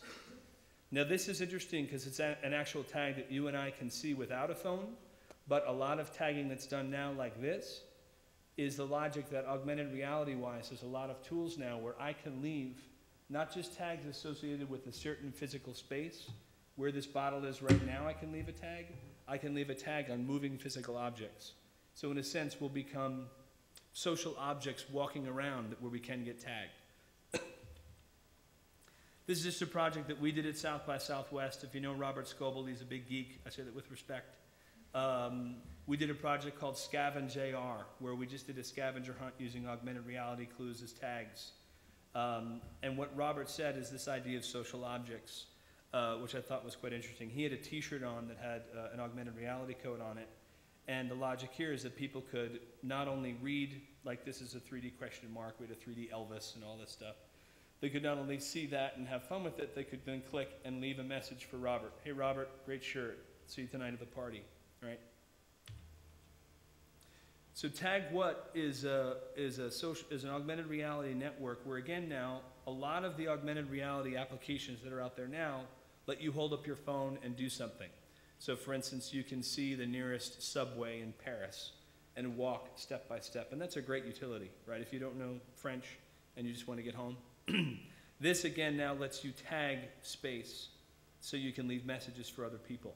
So think about now, 2 years from now, again, maybe it's a different language. Maybe you're going to New York and you're totally stoked and you're going to create a walking tour for your girlfriend. So you create these tags and say, hey Susan, make sure to go here next, go here next, go here next. These tags aren't visible to the human eye. These are things that through a cell phone, a smartphone, you'd be able to see. But again, from a sense of how this is going to change cities, I'll give you some more examples in a minute, but you can think, for instance, rather than having to leave a piece of paper for someone, hey, can you leave this piece of paper for so-and-so? It could be anything from a crime was committed here, so data can be committed and people can comment on eyewitnesses. They could just tag, you're scared to make a phone call, but you can say, hey, so-and-so, I was here and this guy hit this other woman, here's a picture of it. And you can attach a picture to that physical space with tagged data. So I wanted to show you just some of the commercial applications and the reason that augmented reality is really sticking is things as simple as shopping. This is an augmented reality tool that lets you try on virtual shirts. And this woman, these icons are only on the screen, they're not actually in her room. But as she puts the shirt on, she can raise her hand up in actual physical space and go like this, and it registers that she wants to go on to the next shirt. So she'll try on a bunch of different shirts. It's obviously a little bit clunky. You're not going to wear like a gown and use this technology, but again, it's pretty fun and interactive. This is a similar technology done by Cisco.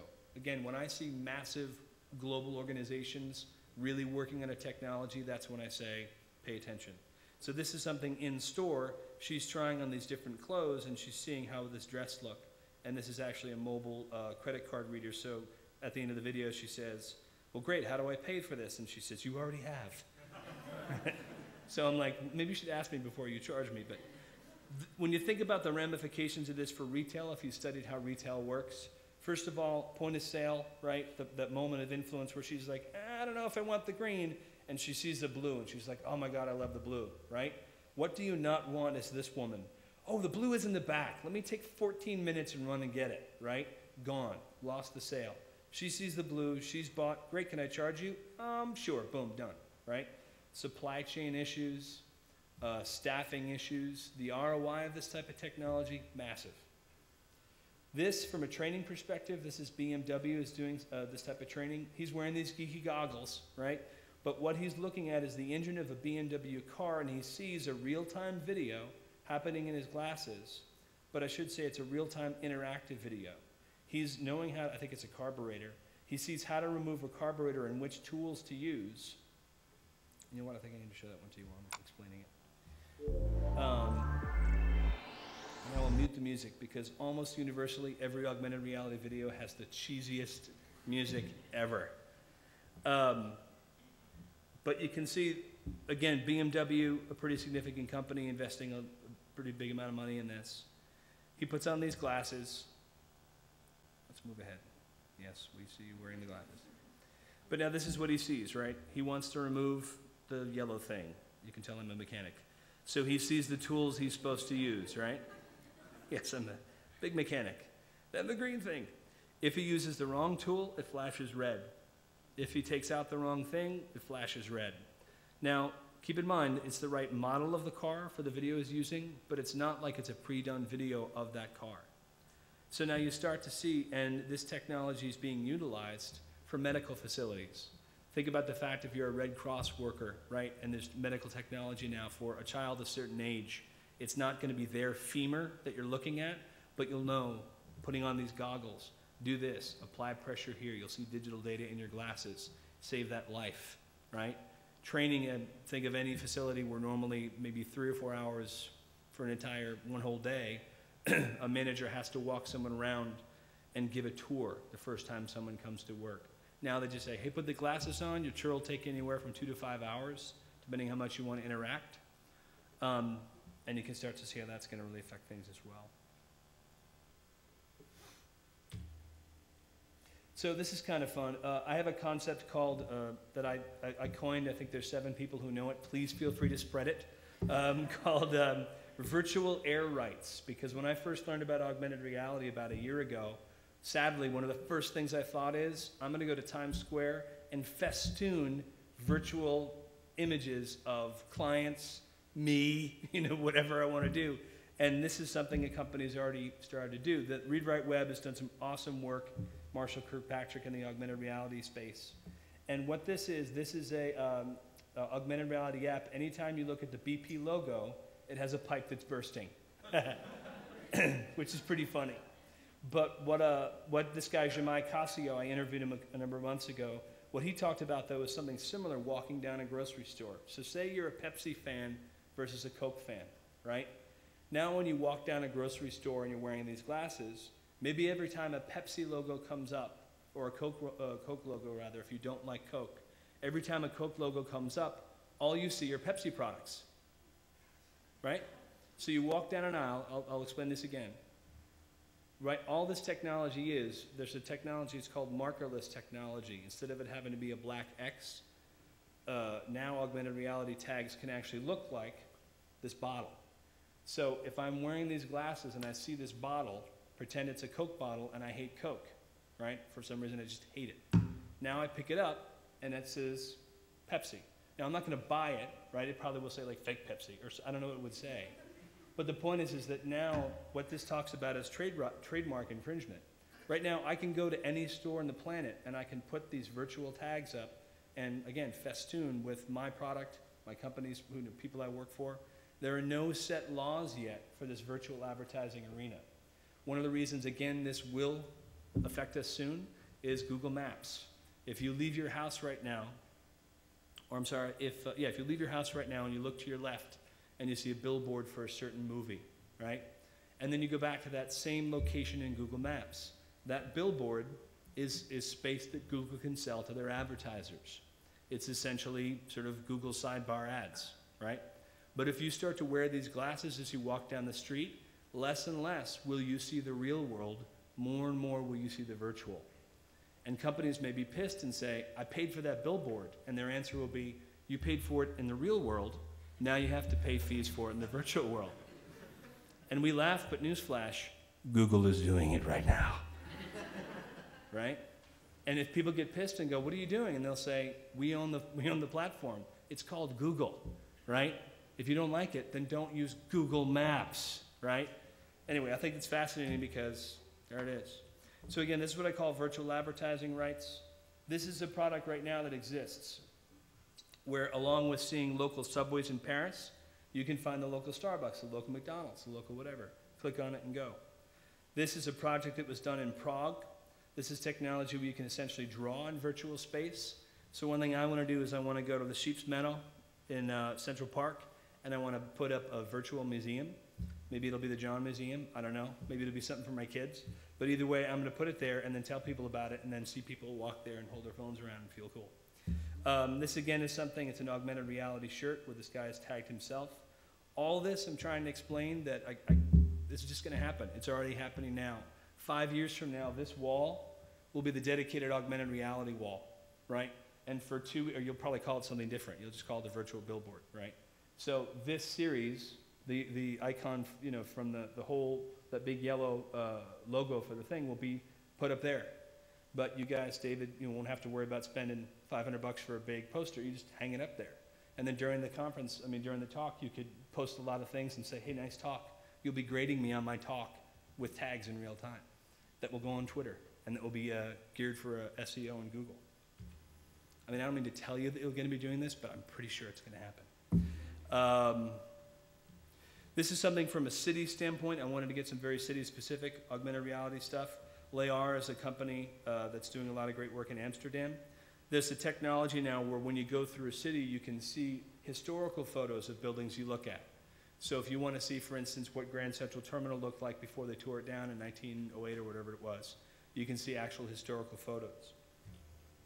From an architecture standpoint, I'm sure you guys know a lot more about this side of things than I do, but visualization from an architectural standpoint, augmented reality is being used a lot. So what this means is, say you may want to buy something as a consumer, you might want to buy an apartment building, and when you go to the spot, because you're still building it, all you see is dirt and ground, right? This lets you visualize what will that apartment building look like when it's built. This, I won't play the video, but this is a neat installation that was all over the world. Caroline, the movie Caroline, or Caroline, I forget how it was pronounced. She had button eyes. This is an interactive 3D artistic installation in a shop window, but it follows these women, right? So it sort of stalks you. The eyes stalk you. But then there's a different installation that projects buttons onto your eyes. So the logic here is this next screen over, you can't see it. You see yourself, but you see the Coraline buttons put over your eyes in the screen. This is something I just found this morning. It blew me away. My wife was kind of bored about it, but that's okay. In Amsterdam and Rotterdam, apparently there's a lot of, and I'll just show this.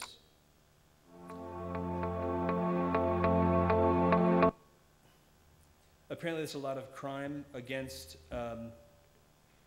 local, yeah, here we go, public service employees.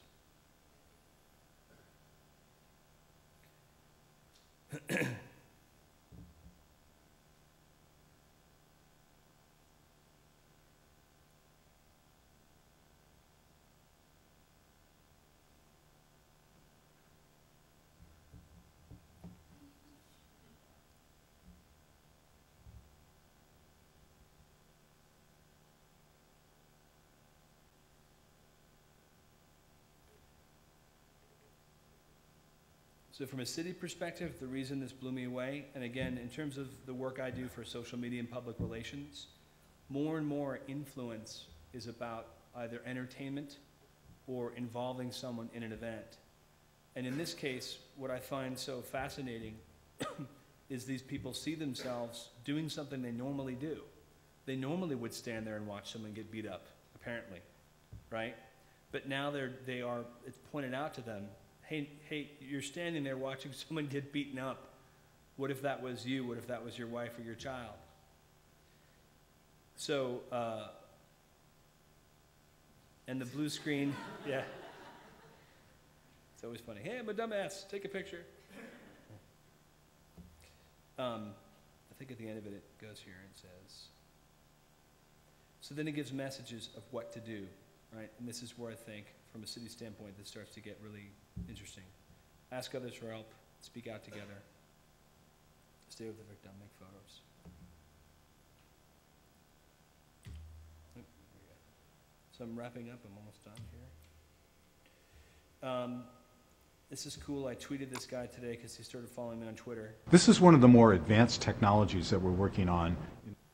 This I'll just show you. General Motors, if they can stay around long enough to make this technology work. This is another fascinating thing from a city standpoint. This is an augmented reality windshield. So inside the windshield as you drive, the sensor data lets you know a half mile ahead, a mile ahead, there's an accident, well before you could see it with the human eye. One thing I want to show you is this. Very freaky looking, correct? But what this is in terms of the contact lenses I talked about before, and there's so many great like cyberpunk novels, if you ever want to read like William Gibson, Neuromancer, Minority Report, which you've probably seen. But when I'll just be bold and say this, when we are wearing our augmented reality or digital contact lenses in say 5 or 10 years from now, these eye movements will help direct. It's basically going to replace this, or my mouse. If you can't see it, I don't want to rip it out of the machine. Instead of a mouse, right, we're walking along and I'm talking to you in normal mode, right? I move my eye to the right for 2 seconds and the digital mode comes up while I'm talking to you. I move it like this again and it's preset to something like, show me people's social channels. I don't know. So boom, then above your head would appear all your social channels. And I could go like this and click my head. This is the same type of technology. The logic here is that where people are looking in the windshield is also something like, for instance, if they look to the left and this object a half mile ahead is going to hit them, maybe they'll give me a direction that says warning, and a flashing light will bring their eyes back forward. So again, one application my buddy from IBM talked about, which blew my mind, is because now video data storage, you can store so much data in one place.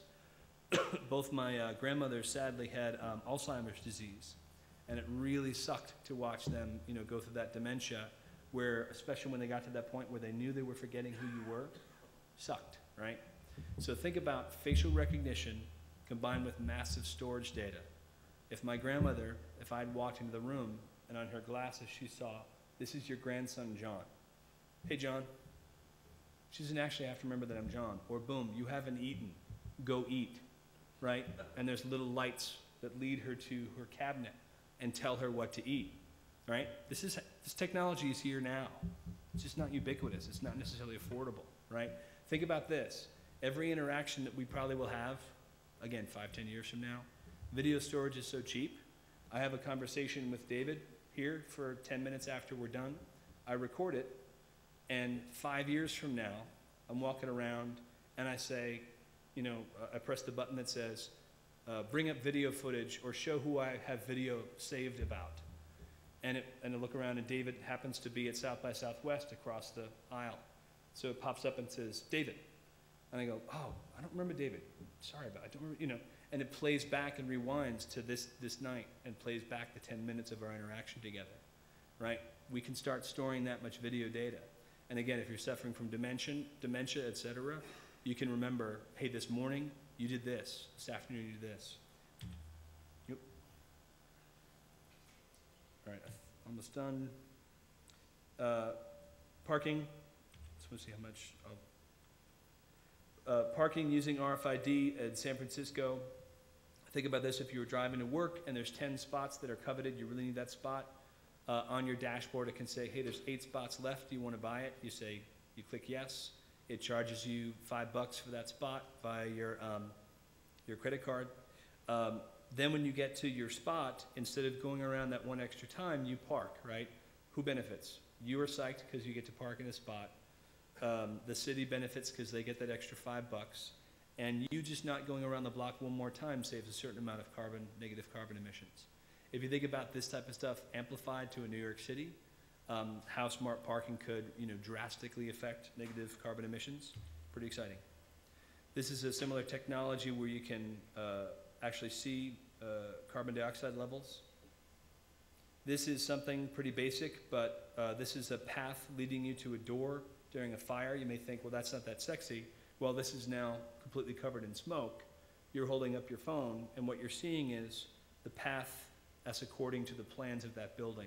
Think about firefighters going into a place where it's pitch black or there's so much smoke they can't see.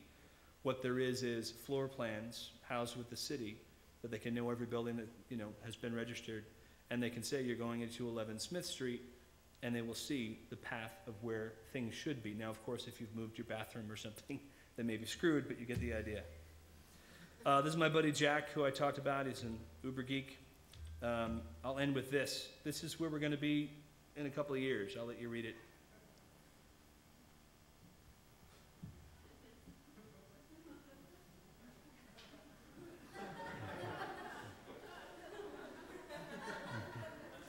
So I love this because eHarmony, there's already a couple of augmented reality dating services.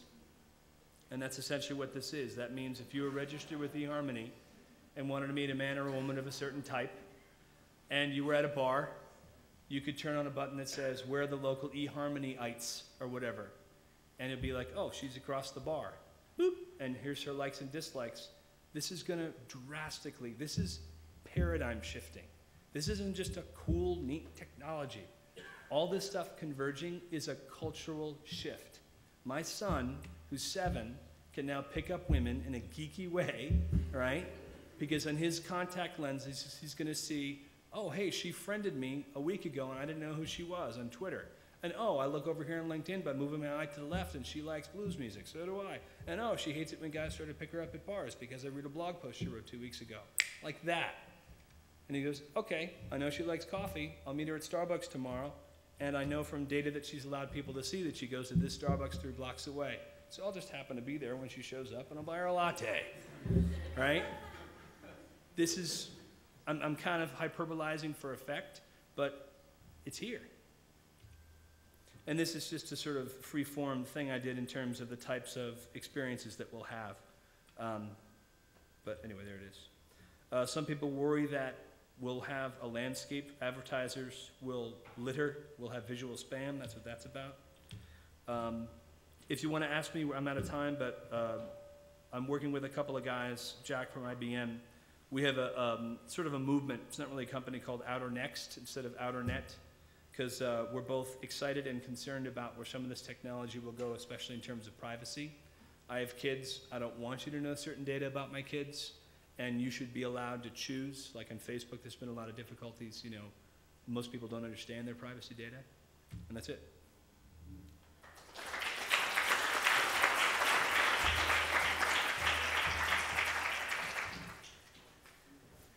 All right. Thanks so much to all our speakers. I know in the interest of time, we kind of went a bit over. I did want to ask each speaker to come down. If any of you had any questions, I was going to open it up just directly to you. Are there any questions from the audience? Yeah, could each of the speakers come?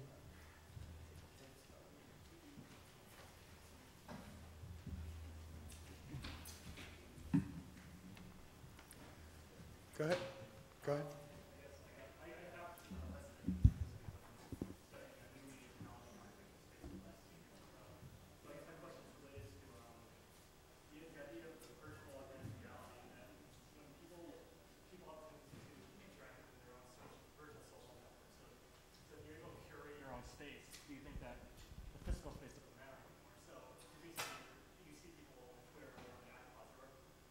Are there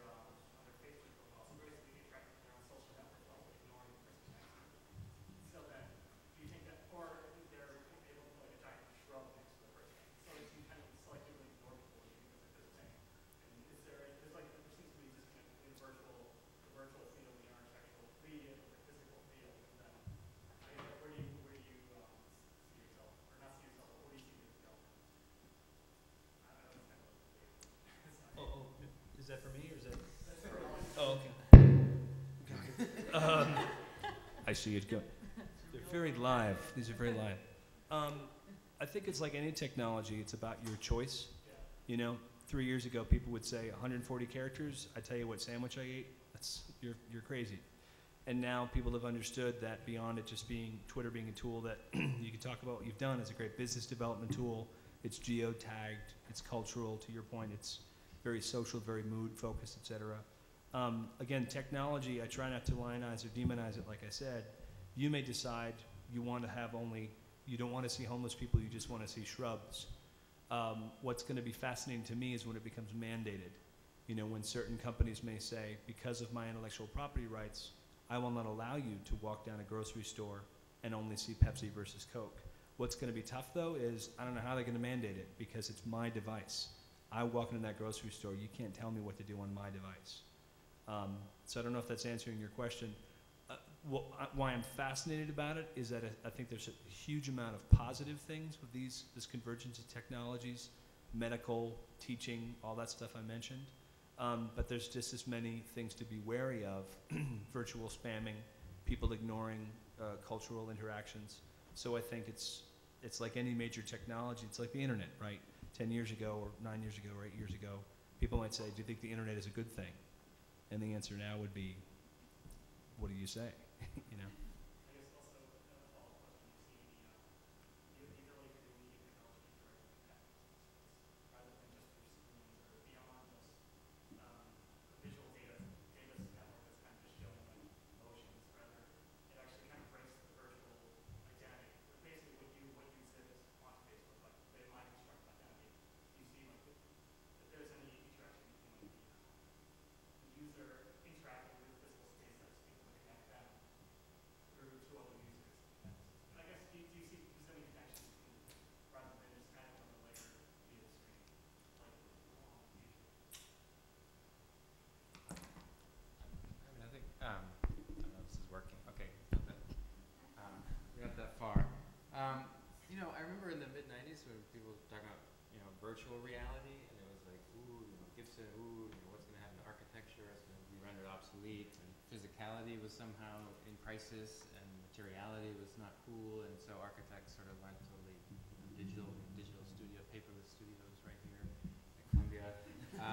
And there was this euphoria over the kind of the loss of the corporeal, and there was also a kind of crisis about it, you know. And you know, I read a lot of Philip K. Dick. I'm sure some of you guys do too.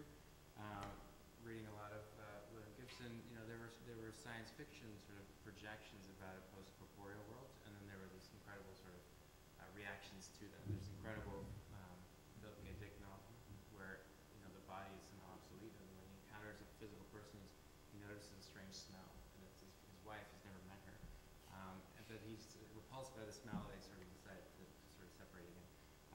You know, that sort of the mid-90s sort of euphoria, you know, crisis about the physical. You know, it hasn't delivered. We're still here, and I think what the difference between virtual and augmented reality is that augmented, you know, it's not an either-or choice. It's a kind of, it's another layer. It's another, and I think what we're interested in is the interaction, the intertwining of media or information and physical material. I think you guys are going to be working with different tools that will allow you to modify physical material space in the world with information. You know, I think that's the exciting future for architecture. It's not about visualizing new geometries. It's about affecting the world, physical world, with information, with access to information. And I guess that's what the augmented part is about. That's good. Next question.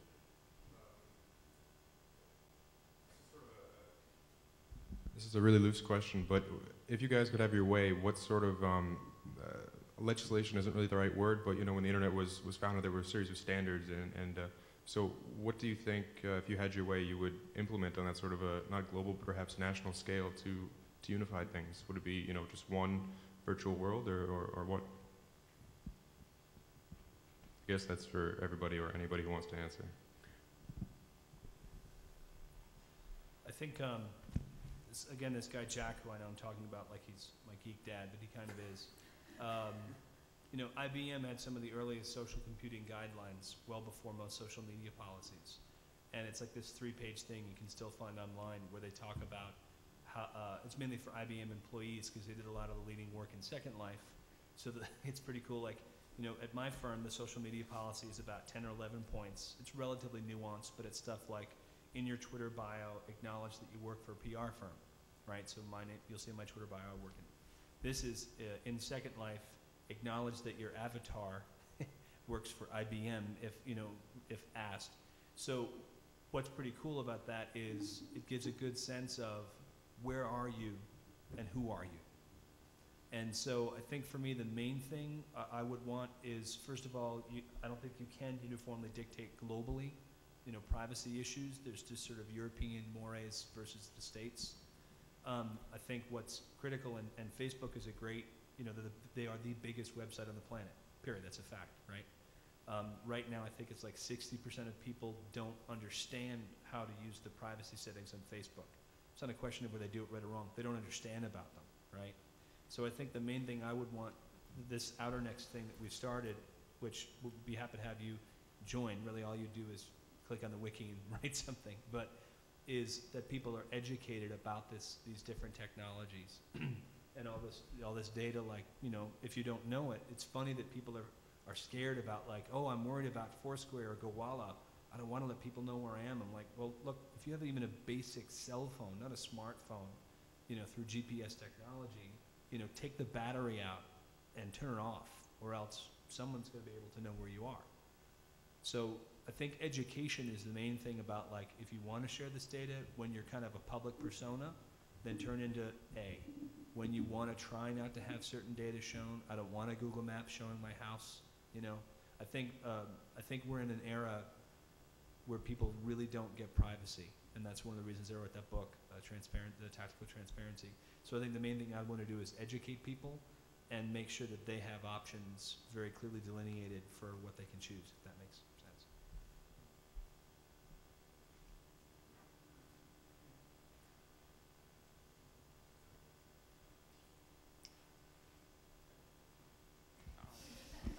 Build it out.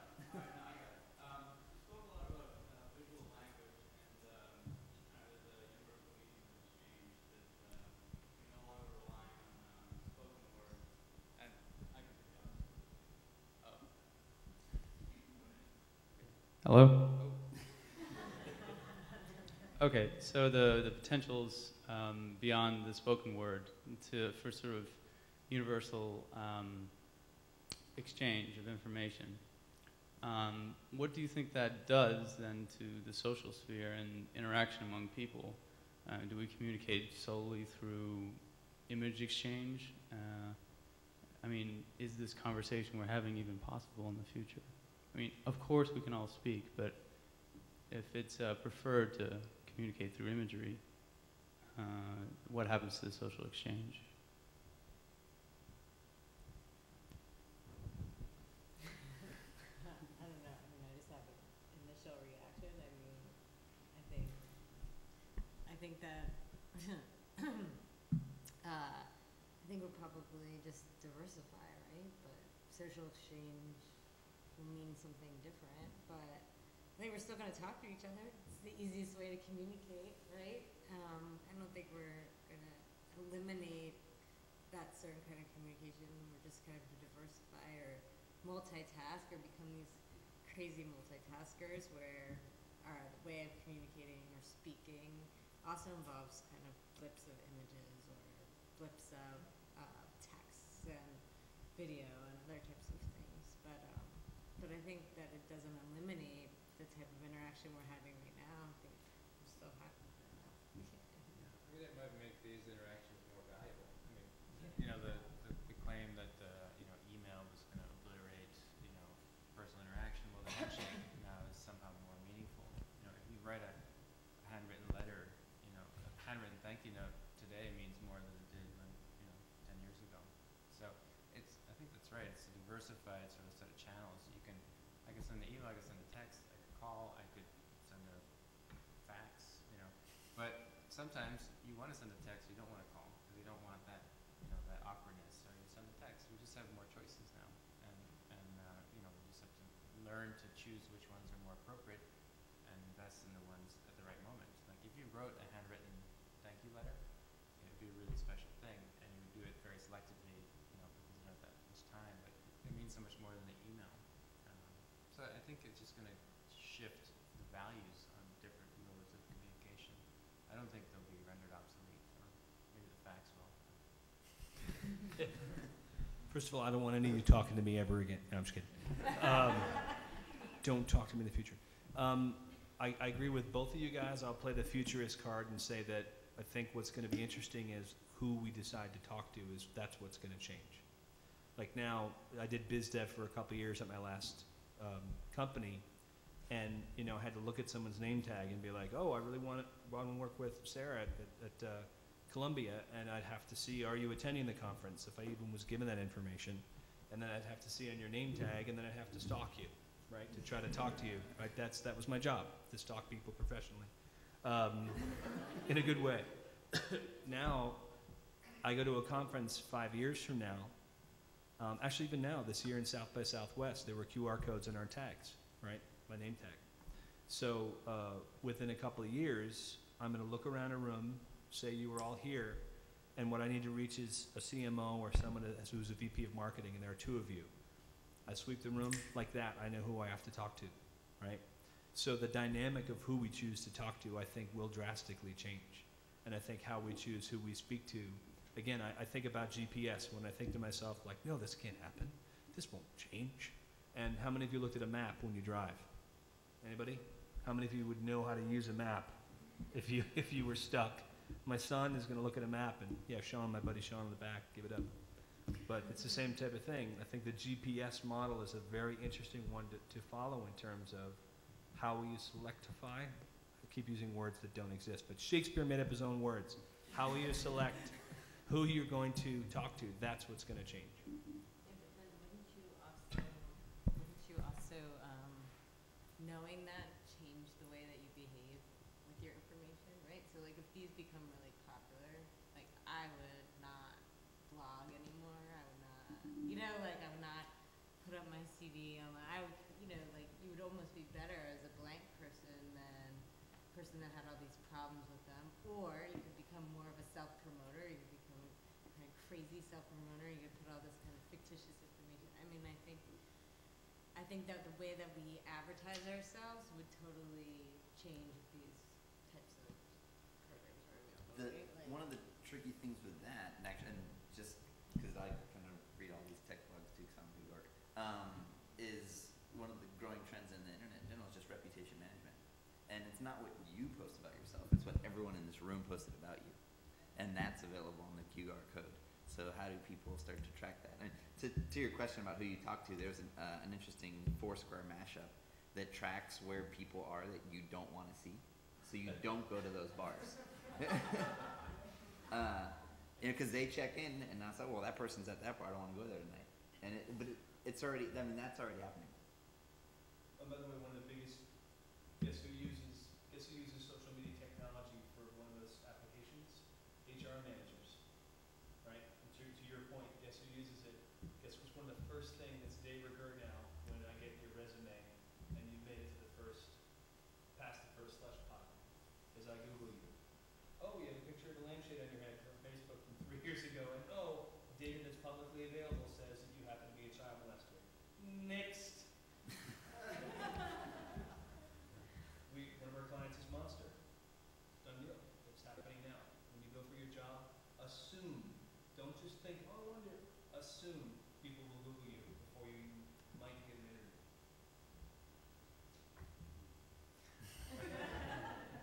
I was going to say, you know, I talked about the nature of the public realm, you know, because I'm interested in cities and physical cities as well.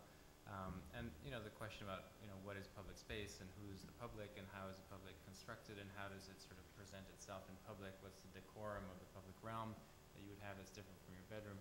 I think with these new sort of channels are opening up, there are other means of broadcasting. You know, you are already broadcasting. You put on your clothes, you do your hair, you're presenting an image. Now you're sort of extending that sort of constructed self-image into another media, and you don't just have to do your hair, you have to do your hair, you have to do your posts, you have to do your website, you have to sort of maintain lots more sort of channels, but there's still a notion of public, you know, think that's still true, regardless of the medium, whether it's physical interaction or whether it's interfaced through other technologies.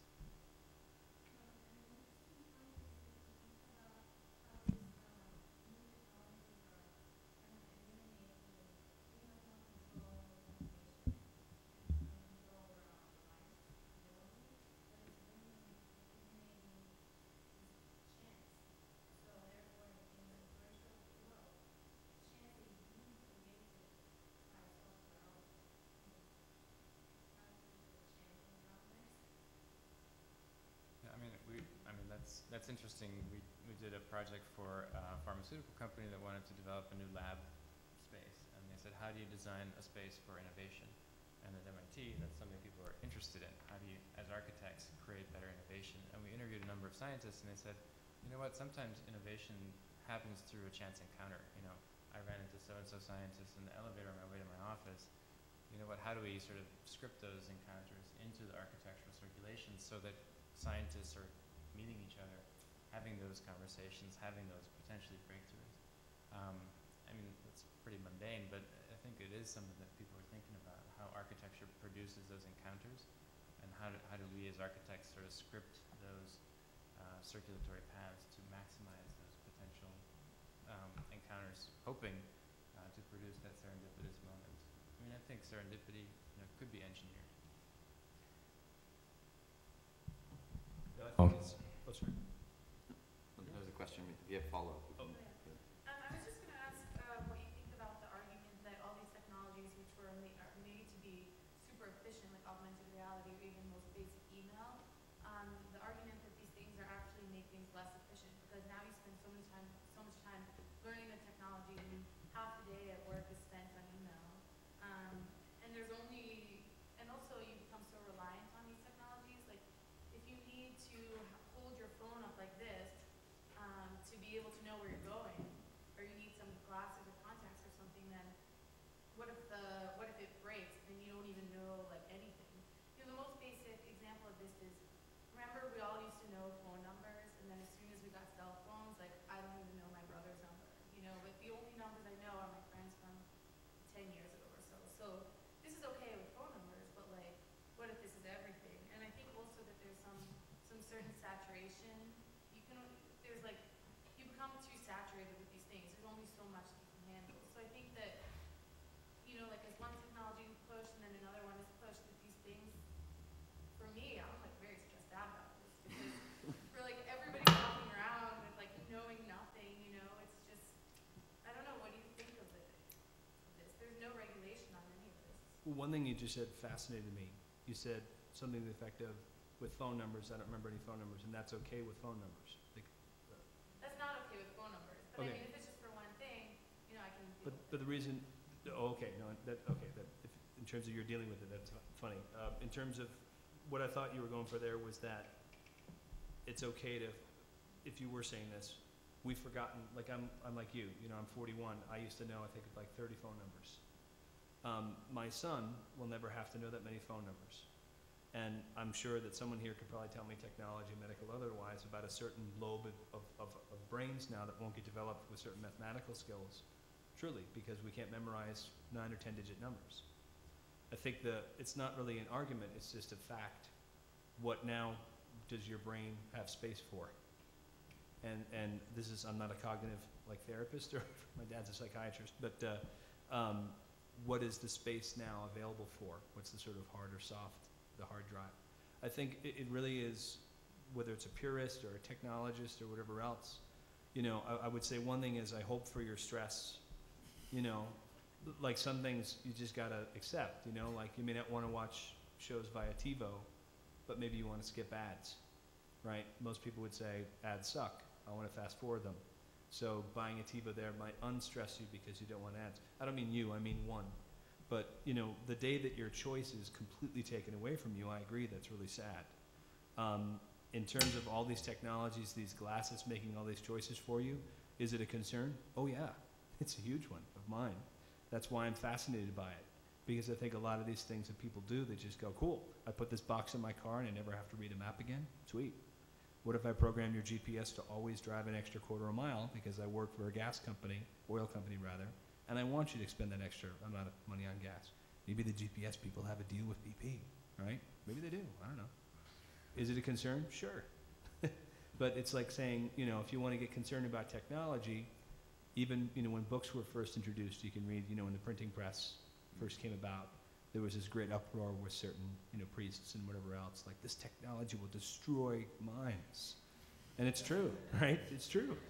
You know, porn, whatever else started to come into play, mass, whatever else, and that was a technology at the time that really threw people off. So for me, I think that education about you knowing this bugs you, don't use it.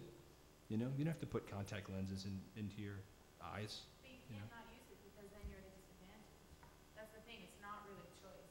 Now if you don't use LinkedIn or you don't use Facebook or you don't use email, I mean, you can't not use email.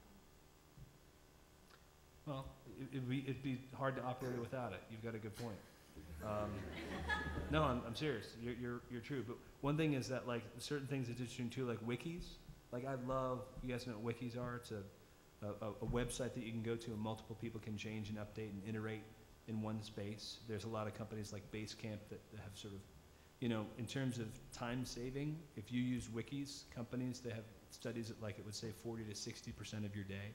Because if you think about one email, like where you send around a Word document, hey, make changes to this document, and by the time that the frickin' thing comes back to you, it's like 80 emails later, right? There's certain technologies that also, for some reason, people don't adopt. Don't know why.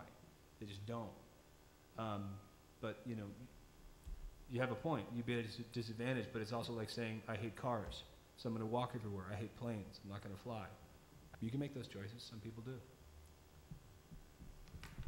I was thinking about this essay by Walter Benjamin, The Work of Art in the Age of Mechanical Reproduction. If you haven't read it, you should, and you will, inevitably. But he talks about architecture, and he talks about architecture and art, and the differences between the two. Art is experienced in the gallery, typically. It's experienced when you're looking for art. Your senses are sort of attuned to look for art and to perceive difference and subtlety. Architecture is experienced in the public realm, and he says it's experienced in a state of distraction. And this is Walter Benjamin writing in the 1930s. Distraction was already an issue, a concern for him. He talks about the relation between politics and aesthetics in the 1930s. How does aesthetics become politicized? How does attention become an economy? And I think what you guys are talking about is, you know, attention span, distraction, cognition. These are new territories for design. They're being polluted, maybe. They're being colonized. These are territories that you're inevitably going to work in. You know, as architects, you're putting something in the public realm that has to jostle for attention with all these other media. And I think it means that your job as architects is more important. You know, how you design form, physical form in the real world as it competes with all this other stuff. It is an issue, and I think it's a challenge to take up. But it's not a new issue. It's been an issue since probably the electric light bulb, you know, the invention of neon, the invention of the billboard, the large, you know, printing press. To follow Eric's comment, I actually want to ask the question, how you think all this technology will affect the role of architects? Because, you know, 10 years from now, I can probably put a graffiti virtually on any sauna building and make fun of that kind of white flag aesthetic. Or I can probably convert the entire Manhattan into just white boxes. You know, this kind of virtual gentrification is not governed yet, so I can basically do anything to it. Is that an advantage to you, or do you think architects just become more vulnerable when the virtual world is taken over by the public? Actually, can I put a spin on that question to make it the kind of last question? What I'm curious, on that note, like, how does academia adjust for this? Like, you know, if an architecture school in particular, since we're in one, the people that teach, maybe not Josh and I, but have been around for a while, and they don't engage these sort of things. So how do you get them to learn about these things and kind of teach for these types of potential issues, or to take advantage of them, like engage them? I feel like, you know, Columbia has been sort of on the cutting edge of so much adoption of technology, both in architecture and other fields. I feel like, you know, the first paperless studios were taught here, you know, by young architecture faculty that were seeing seeing a new frontier in modeling and representational software. I think, you ignore it at your peril. I think Columbia became the premier sort of architecture school in the mid-90s because it was taking up these issues, and studios were paperless. They were taking on these issues. I remember coming to an Ed Keller review here, and I didn't know what to say because, it was so sort of out of nowhere. He was talking about stuff that now is so common. He was taking the material of this new culture and making it the substance of the studios. And that was the mid-90s, and that was kind of exciting. That's what Columbia was known for. I think now that, visualization and the kind of digital and the euphoria has sort of receded a little bit, and it's been replaced with other kind of excitements, other possibilities, digital fabrication, sort of new materializations of the digital are now sort of more interesting. I do think the interactions between the two are the most interesting territories to look at. As academics, how do you make these old guys relevant? How do you make the young guys sort of? I don't think it's a choice. I think people will take up areas of investigation, areas of research because it's the most promising. I think it would be a shame if they forgot about how to design physical stuff.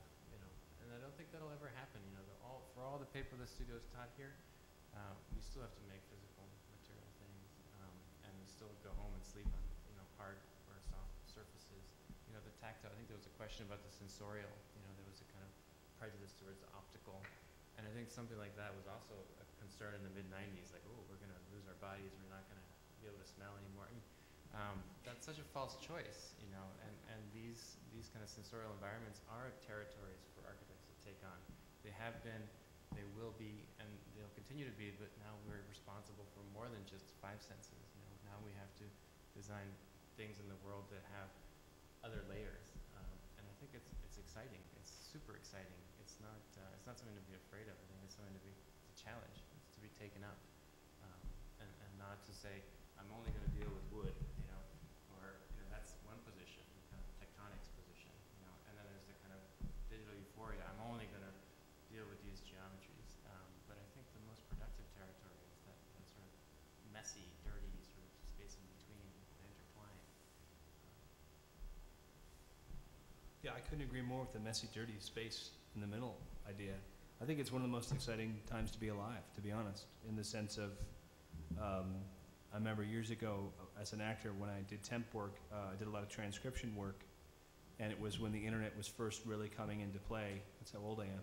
And somebody on this panel, I remember on this panel, kept saying, someone would say something like, well, IBM is going to be doing whatever, and the person kept saying .com, sort of joking that why don't you just add .com to everything, because this internet thing, these tubes are probably going to take off, and we laugh about it now, but the internet coming into play now has utterly transformed our lives, never going back. This digital era, to your point, you can't really avoid physical space. I don't see that happening for a while. You can't not eat, even if you choose intravenous, I do think it's a little bit scary. I think you can alter your consciousness enough that sensorial stuff could be pretty whacked pretty fast. The Bruce Willis movie that came out recently was really bad. What was it? Surrogates, yeah, it was really bad. But yeah, I saw it. It was bad. Interesting in terms of, having a host body. But one thing I would say too is, like, as an actor for years, I had to fight my way in New York to get auditions to get an agent. Then I had to fight to get in a casting director's office, and then I had to fight to get parts. When I became involved with social media, what I was delighted with, the sort of anarchist side of things, is now anybody who had their own blog, podcast, whatever, who had their own voice, could compete in one sense with big media. I think as an architect, I would say rather than make it this negative like competition, it's this amazing, glorious opportunity. I think what's going to change is the different mediums, and I hope you would use all of them, because I'm certainly a purist of you have to know how to, like, if you want to do motor stuff, you have to know how to fix an engine with a wrench, as well as that BMW thing, or you're screwed when your glasses break and you lose business, right? So I think, I'm not an architect, so I don't mean to speak sort of as a layman here, but I think the other thing to remember is that no one will ever, not to sound kind of ABC after school specialty, you wouldn't remember those either, but no one's ever going to replace the vision you have, meaning the vision that's in your head. And so if you are architecting mainly in the visual arena, sweet, do it. If you do want to mainly build homes and you are more into physical space, awesome, do that. Do it the best way you can, but just be aware that the one thing that's going to be different is now you can be so hyper niche in your work that 6 people in Tunisia, a guy in Thailand, Amsterdam, 7 people, they'll all like your work, and that's now, we can find each other to that level. That's what's going to change things, and I think that's what's going to be long rambling answer, except to say, mainly the takeaway for me is all this technology for me is still, you have to embrace kind of who you are and put it out there to the world, and just trying to find a good way to end this with something that's at least mildly memorable. But you know, I think it's a really, seriously, it's a really exciting time because you just have more mediums to work with to do your art and your architecture. Well, I mean, coming from a planning perspective, I think that it's totally transformative in terms of the way we think about cities and the way that we design cities and the way that we design infrastructure and the way that we facilitate infrastructure. We are going to know where people are at any time of day, what they like to do, what they like to see, like where there's a pothole we're going to know. We're going to know demographics, age groups, all kinds of information which can help us plan for places. But I think there is reason to be concerned of how we use this data to plan for places, because I think there is a possibility of marginalizing certain populations that aren't active on these devices. Could there be kind of a ghettoization of those people who don't use the technology to tell us that there's a pothole? I just did a project using, there's all this 311 information now. When you call 311, they log that information by your X and Y coordinate, and you can do analysis of it. Now there's all these people crowdsourcing sites that do 311. Well, there's certain populations that just don't know that they can complain about their city. It's not a part of their ethnicity, or it's not, maybe they're poor, they don't think people will listen to them. There's a whole number of reasons that and I was analyzing that data, and it said there's no trash problems in the Bronx. There's none. There's no trash problems, according to the data, according to the 311 data. So that means that the services, so the 311 people are analyzing that data and say, where do we need better services? We need better services, well, in the Upper East Side. That's where the hot spot is. Because trash is a huge problem in the Upper East Side. Not in the Bronx, not in Brownsville. So I think, like, we do need to keep in mind how data is being processed and used, and the biases. And I think that's why I kind of talked about some of the biases involved in data in my lecture, is that there's huge biases and there's a huge possibility to marginalize people. And so I think that we need to keep that in mind as we use these to make better, efficient cities. And you know, in the 50s, there's a huge movement to make cities more efficient, right? And that's why we have these big highways that divide certain communities. Well, if we aren't thinking about it, I think we could have huge highways dividing our virtual space as well. And so I think it's a good point. Okay. Well, I think we'll wrap it up with that. Unless anybody... Anyone got something they really gotta ask? Yeah. They really want to get out? I mean, for me, like, my kind of last shot on the thing is that you guys are architects, you're designers, and that's why you come to school to design. And this is all just stuff you can use to design. So, and I don't think at any point you should feel like hindered, constrained by it, scared by it. These are all just new tools and new information that you can use to further your argument to make cities better. Yeah. All right. Well, thanks to our speakers.